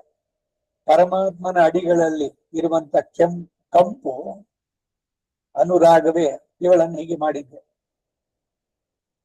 ಕೆಂಪಾಗ್ಬಿಟ್ಟಿದೆ ಅದು ಕಂಪು. ತುಳಸಿಯ ಪರಿಮಳ ಅಥವಾ ಪರಮಾತ್ಮನ ಕಾಂತಿಯುಕ್ತವಾದ ಪಾದಗಳು. ಹೋದು ನಿನ್ ಪೊನ್ನಂಕಳಲ್ ಸ್ಪೃಹಣೀಯವಾಗಿಯೂ ಸೌಂದರ್ಯಯುಕ್ತವಾಗಿರುವ ಪಾದಗಳು. ಆಶ್ರಿತರು ಅನಾಶ್ರಿತರು ಎಂಬ ಭೇದ ಇಲ್ಲದೆ ಎಲ್ಲರ ತಲೆ ಮೇಲೆ ತ್ರಿವಿಕ್ರಮ ಅವತಾರ ಕಾಲದಲ್ಲಿ ಇಟ್ಟಂತ ಕಾಂತಿ. ತಳಿರ್ಪುರೆಯುಂ ತಿರುವಡಿ ಎನ್ ತಲೆ ಮೇಲರೆ, ಚಿಗುರಿನಂತೆ ಕಾಂತಿಯುಕ್ತವಾದ ನನ್ನ ತಲೆಯ ಮೇಲಿರುವ ನಿನ್ನ ಅಡಿ ಎನ್ನುವಂತಲ್ಲವೇ ಪಾದಗಳಲ್ಲಿ ಆರ್ಜನೆ ಇರೋದು. ಸೊ ಈಗಿನ ಕಾಲಕ್ಕೆ ಏನ್ ಮಾಡ್ಬೇಕು ಅಂದ್ರೆ ಶಟಾರಿಯನ್ನ ಎಲ್ಲರೂ ತಲೆ ತೆಗಿಸ್ಬೇಕಾಗಿಲ್ಲ, ದೂರದಿಂದಾನೇ ಮಾಡ. ಆ ಶಟಾರಿಗೆ ಆ ಪಾವಿತ್ರತೆ ಇರಬೇಕು. ಈ ದೋಷಗಳು ಆಗ್ಬಾರ್ದು, ಸಂಸರ್ಗ ದೋಷಗಳು. ಶೇವಡಿ ಮೇಲಣಿ ಶಂಭೊಂತುಳಾಯ್ ಅಂತಹ ಪಾದಾರವಿಂದಗಳಲ್ಲಿ ಧರಿಸಿರುವಂತಹ ಸ್ಪೃಹಣೀಯವಾದ ತುಳಸಿ ಬೇಕು ಅಂತ ಹೇಳಿ ಕೂತ್ಕೊಳ್ತಾ ಇದ್ದಾಳ ಅಂತ ಹೇಳಿ. ಎಂದ್ರೆ ಕೂಮಾಲ್ ಅವನ ತೋಳಿನಲ್ಲಿ ಧರಿಸುವ ಮಾಲೆ ಕೊಟ್ಟು ತೆಗೆದುಕೊಳ್ಳೋದಿಲ್ಲ. ಆಳ್ ಆಶ್ಚರ್ಯ. ಕೋಳ್ವಿನ ಯಾಟಿಗೆ ಮುಖಿದಲ್ಲದೆ ಬಿಡದ ಪಾಪಗಳು ಮಾಡಿದವಳು. ದೇವಸ್ಥಾನದಲ್ಲಿ ಈ ಗೋಷ್ಠಿನವ್ರು ಸೇರಿದಾಗ ಏನೋ ಪುದುವಟ್ಟು ಏನದು ಅಂತಂದ್ರೆ ಆ ಸೇವೆ ಇವತ್ತಿನ ಕೈಕರ್ಯನ್ನು ಮಾಡಿದವರು ಅವರು ಅಂತ ಅವ್ರ ತಲೆಗೆ ಒಂದು ಇದನ್ನ ಮಾಡಿ ಒಂದು ಮಾಲೆಯನ್ನು ಹಾಕಿ ಶಟಾರಿಯನ್ನ ಹೇಳ್ತಾರೆ. ಒಂದು ವೇದ ಮಂತ್ರದಿಂದ ಆಶೀರ್ವಾದ ಎಲ್ಲ ಸರಿ ಆಗ್ಬೋದು. ಹಳ್ಳಿಗಳಲ್ಲಿ ಇರುವಂತ ದೇವರುಗಳಿಗೆ ಪ್ರತಿದಿನ ಯಾರು ಪುಷ್ಪಮಾಲೆ ತಂದು ಅರ್ಪಿಸೋದಿಲ್ಲ. ಏನೋ ಅಭಿಷೇಕ ಆದ್ರೂ ಇದು ಮಾಡ್ಬೇಕಾದ ಜೊತೆನಲ್ಲಿ ಇರ್ತದೆ. ದೇವಸ್ಥಾನಕ್ಕೆ ಹೋದಾಗ ಭಗವಂತನ ಮೇಲಿರೋ ಮಾಲೆಯನ್ನು ತೆಗೆದು ಇವ್ರ ಕತ್ತಿ ಹಾಕಿ ಅವ್ರು ಒಂದು ಕ್ಷಣ ಅವರ ಮುಂದೆ ಆಮೇಲೆ ತೆಗೆದು ಬಿಸಾಡ್ತಾರೆ ಅವರು. ಅದ್ರ ಬದಲು ಭಗವಂತ ತಲೆ ಮೇಲೆ ಇದ್ರೆ ದೇಹದ ಮೇಲೆ ಇದ್ರೆ ಸಾಯಂಕಾಲ ತನಕ ಚೆನ್ನಾಗಿರೋದ್ರೆ ಆ ಮಾಲೆ ಭಗವಂತ ಸಮರ್ಪಿಸಿದಂತೆನೆ ಒಣಗಿದ್ದಾಗಿ ಆಮೇಲೆ ಅದ್ರ ಧನ್ಯತೆ ಅದ. ಸೊ ಅದಕ್ಕೇನು ಅಂತಂದ್ರೆ ನಾನೇನೋ ನಮ್ಮೂರ್ನಲ್ಲಿ ಸಲಹೆ ಮಾಡಿದ್ದೆ, ತುಳಸಿ ಕುಡಿ. ಎರಡು ತುಳಸಿನ ಕಣ್ಣು ಗೊತ್ಕೊಂಡು ಜಿಗ್ರಘ್ರಾಣ ಮುಕುಂದ ಪಾದ ತುಳಸಿ ಮೂರ್ಧರ್ಣ ಮಾಧೋಕ್ಷಜಂ ಅಂತ ಎಲ್ರ ಮುಂದೆ ಮಾಲೆ ಹಾಕಿಸ್ಕೊಳ್ಳೋದು ಇದ್ರದನ್ನ. ನೀವ್ ಹಾಕಿಸ್ಕೊಂಡಿದ್ದೀನಿ ಏನ್ ಮಾಡ್ತೀರಿ? ಇಲ್ಲ ನಿಮ್ ಪತ್ನಿ ಕೊಡ್ಬೋದು, ಇಲ್ಲ ಮಕ್ಕಳಿಗೆ ಕೊಡ್ಬೋದು. ಅವ್ರು ಯಾರು ಇಲ್ಲ ಅಂದ್ರೆ ಅವ್ರೇನ್ ಮುಡ್ಕೊಳ್ತಾರೆ? ನೀವಾಗ ಒಂದೇ ಒಂದು ಕ್ಷಣ ಅಲ್ಲಿ ಹಾಕಿದ್ದು ಆಮೇಲೆ ತೆಗೆದು ಬಿಸಾಕ್ತೀರಿ. ಅದ್ರ ಬದಲು ಆ ಪುಷ್ಪ ಭಗವಂತನ ಮೇಲೆ ಇದ್ರೆ ಎಷ್ಟು ಚೆನ್ನಾಗಿರುತ್ತೆ. ಇದೆಲ್ಲರೂ ಸ್ವಲ್ಪ ಯೋಚನೆ ಮಾಡ್ಬೇಕಾದ್ರೆ. ದೇವಸ್ಥಾನಕ್ಕೆ ಹೋದ್ರೆ ಭಟ್ರು ಇರೋದೇ ಒಂದ್ ಮಾಲೆನೋ ಅದನ್ನು ಚೂರು ಮಾಡಿ ಅದನ್ನ ತರ್ತಾರೆ. ಅದ್ ಮಾಡ್ಬೇಡಿ, ಅದಿರ್ಲಿ, ತುಳಸಿ ಕುಡಿ ಸಾಕು ಅಂತ ಹೇಳ್ಬೇಕು.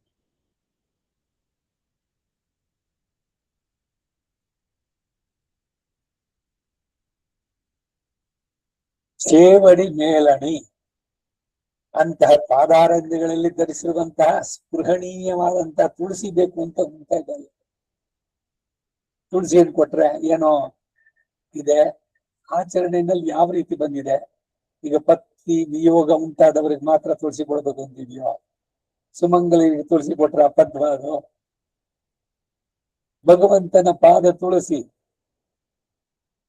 ಮುಖದ ಮಾಲೆನಲ್ಲಿ ಹೇಳೋದು ಒಂದೊಂದು ಅಂಗವೂ ಅವನಿಗೆ ಇರಬೇಕು. ಜಿಕ್ವೇ ಕೀರ್ತಿಯ ಕೇಶವಂ ಮುರರಿ ಪುಂಚೇತೋಮಜ ಪಾಣಿ ದ್ವಂದ್ವ ಸಮರ್ಚಯ, ಕೈಗಳಿಂದ ಅಚ್ಯುತ ಗದಾ ಸ್ತೋತ್ರದ್ವಯ ತ್ವಂಶುನು ಕೃಷ್ಣಂ ಲೋಕಯಲೋಚನದ್ವಯ, ಕೃಷ್ಣನನ್ನು ಎರಡು ಕಣ್ಣುಗಳಿಂದ ನೋಡು. ಹರೇರ್ ಗಚ್ಚಾಂಗ್ರಿ ಯುಗ್ಮಾಲಯ, ಕಾಲುಗಳಿರೋದು ಅವನ ದೇವಾಲಯಕ್ಕೆ ಹೋಗ್ಬೇಕು, ಪ್ರದಕ್ಷಿಣೆ ಮಾಡಬೇಕು. ಜಿಗ್ರಧ್ಯಾನ ಮುಕುಂದ ಪಾದ ತುಳಸಿ ಮೂರ್ಧನ್ ನಮ ಅಧೋಕ್ಷಜ, ತಲೆ ಇರೋದು ಒಣಂಗಿ ಅವನಿಗೆ.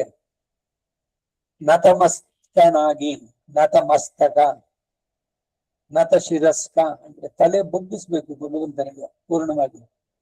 ಸಾಷ್ಟಾಂಗ ಪ್ರಣಾಮದಲ್ಲಿ ಕೈ ಎರಡನ್ನ ಜೋಡಿಸಿದಂತೆ ತಲೆಯನ್ನು ಬಗ್ಗಿಸಿ ಹಣೆ ನೆಲ ತಟ್ಟಬೇಕು, ತಗಲ್ಬೇಕು ದೀರ್ಘ ಪ್ರಣಾಮದಲ್ಲಿ. ಸ್ತ್ರೀಯರಿಗೂ ಕೂಡ ಅಷ್ಟೇ ತಲೆ ತಗ್ಸುವ ಏನು ಅಂದ್ರೆ ಎದೆ ತೊಡೆಗಳನ್ನ ತಗಿಸ್ಬಾರ್ದು, ಅದಕ್ಕಾಗಿ ಸ್ಪ್ಯಾಟಿಂಗ್ ಪೊಸಿಷನ್, ಆ ರೀತಿ ಪಂಚಾಂಗ ನಮಸ್ಕಾರ. ಪುರುಷರು ದೀರ್ಘದಂಡ ಸಾಷ್ಟಾಂಗ ಪ್ರಣಾಮ, ಅದರಲ್ಲಿ ಹಣೆ, ಅದನ್ನ ತಲೆ ಹಿಂಗೆ ಹಂಗೆ ಎಲ್ಲ ಮಾಡ್ಬೇಕಾಗಿಲ್ಲ. ಕಾಲನ್ನ ಈ ಕಡೆ ಕ್ರಾಸ್ ಮಾಡಿ ಆ ಕಾಲನ್ನ ಈ ಕಡೆ ಮೇಡಿದಿ, ಎಲ್ಲ ಎಲ್ಲಿದೆ ಇದು? ಏನೇನೋ ಭಕ್ತಿ ಅಂತ ಏನೇನೋ ಆಚರಣೆಗಳು ಬಂದ್ಬಿಟ್ಟಿದೆ. ಯಾರೋ ಮಾಡಿದ ತಕ್ಷಣ ಸರಿ ಇವ್ರು ಹಂಗಂತಾರ, ತಲೆ ಈ ಕಡೆಗೆ ಲೆಫ್ಟು ರೈಟು ಎಲ್ಲ ಮಾಡ್ಕೊಂಡು ಬೇಕಿಲ್ಲ. ಮನಸ್ಸು ಪೂರ್ವಕವಾಗಿ ದೀರ್ಘದಂಡ ಪ್ರಣಾಮ ಮಾಡಿದಾಗ ಶಿರಸ್ಸು ಅಂದ್ರೆ ನೆತ್ತಿ ಮೂಗು ನೆಲ ತಗಲ್ಬೇಕು. ಕೈ ಚಾಚಿ ಎರಡು ಕೈಯನ್ನು ಸೇರಿಸ್ಬೇಕಲ್ಲಿ. ದೀರ್ಘದಂಡ ಪ್ರಣಾಮ, ಸಾಷ್ಟಾಂಗ ಪ್ರಣಾಮ ಹಾಗೆ ಬರಬೇಕಂದ್ರೆ.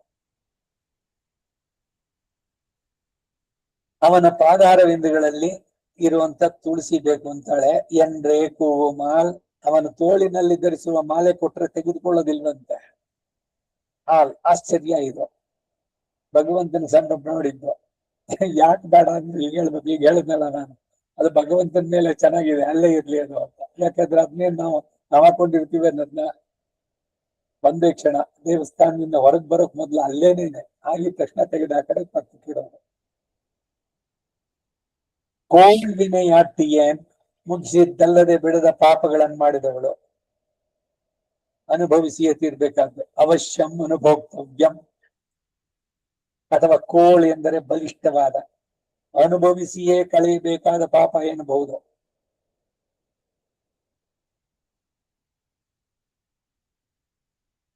ಹಾಗಾದ್ರೆ ಭಗವಂತ ಯಾಕ್ಬೇಕು? ನಾವು ಮಾಡಿದ ಕರ್ಮ ಬಲವಂತ ಮಾತಾಡದೆ ನೀ ಮಾಡೋದೇನು ಹಂಗೆ ಅಂದ್ವಲ್ಲ ಅವರು. ಎಲ್ಲವೂ ಪ್ರಾರಬ್ಧ ಕರ್ಮ, ಅವಶ್ಯಂ ಅನುಭೋಕ್ತವ್ಯಂ.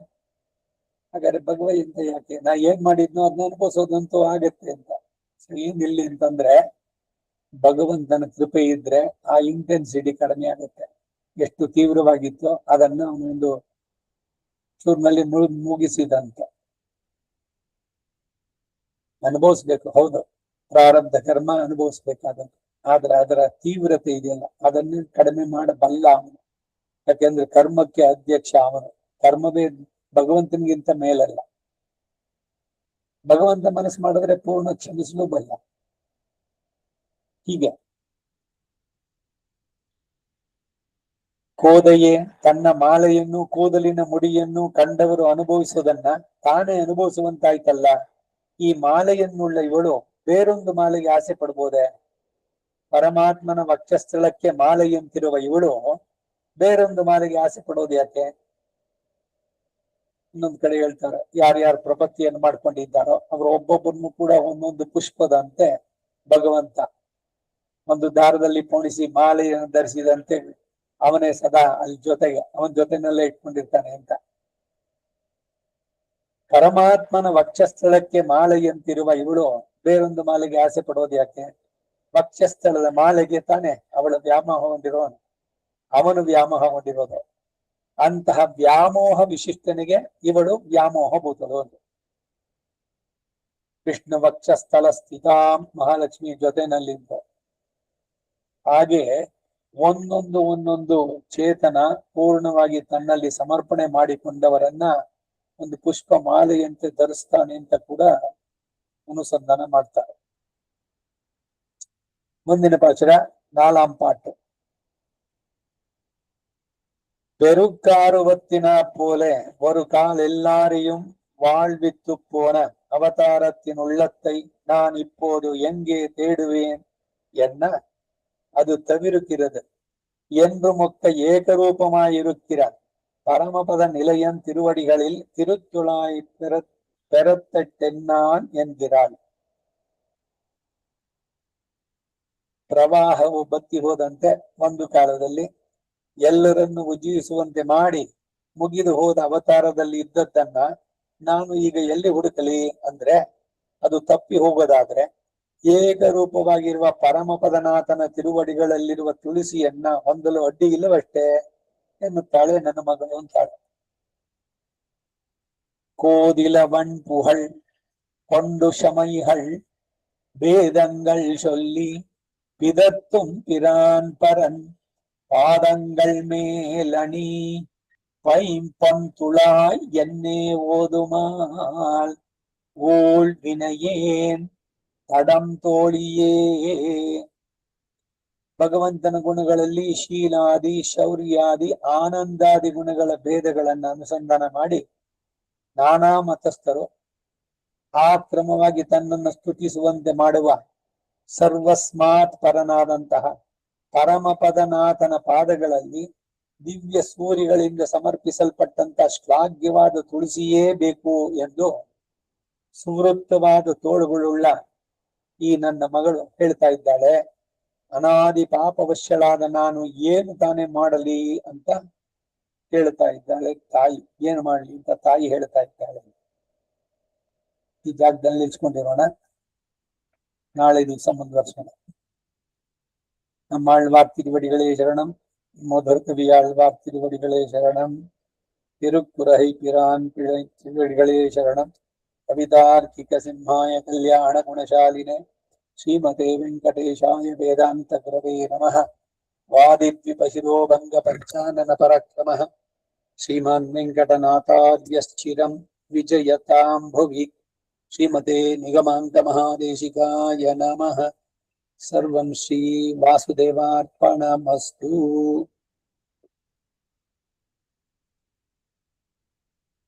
ನಮಸ್ಕಾರ ಮಾಮ. ನಮಸ್ಕಾರ.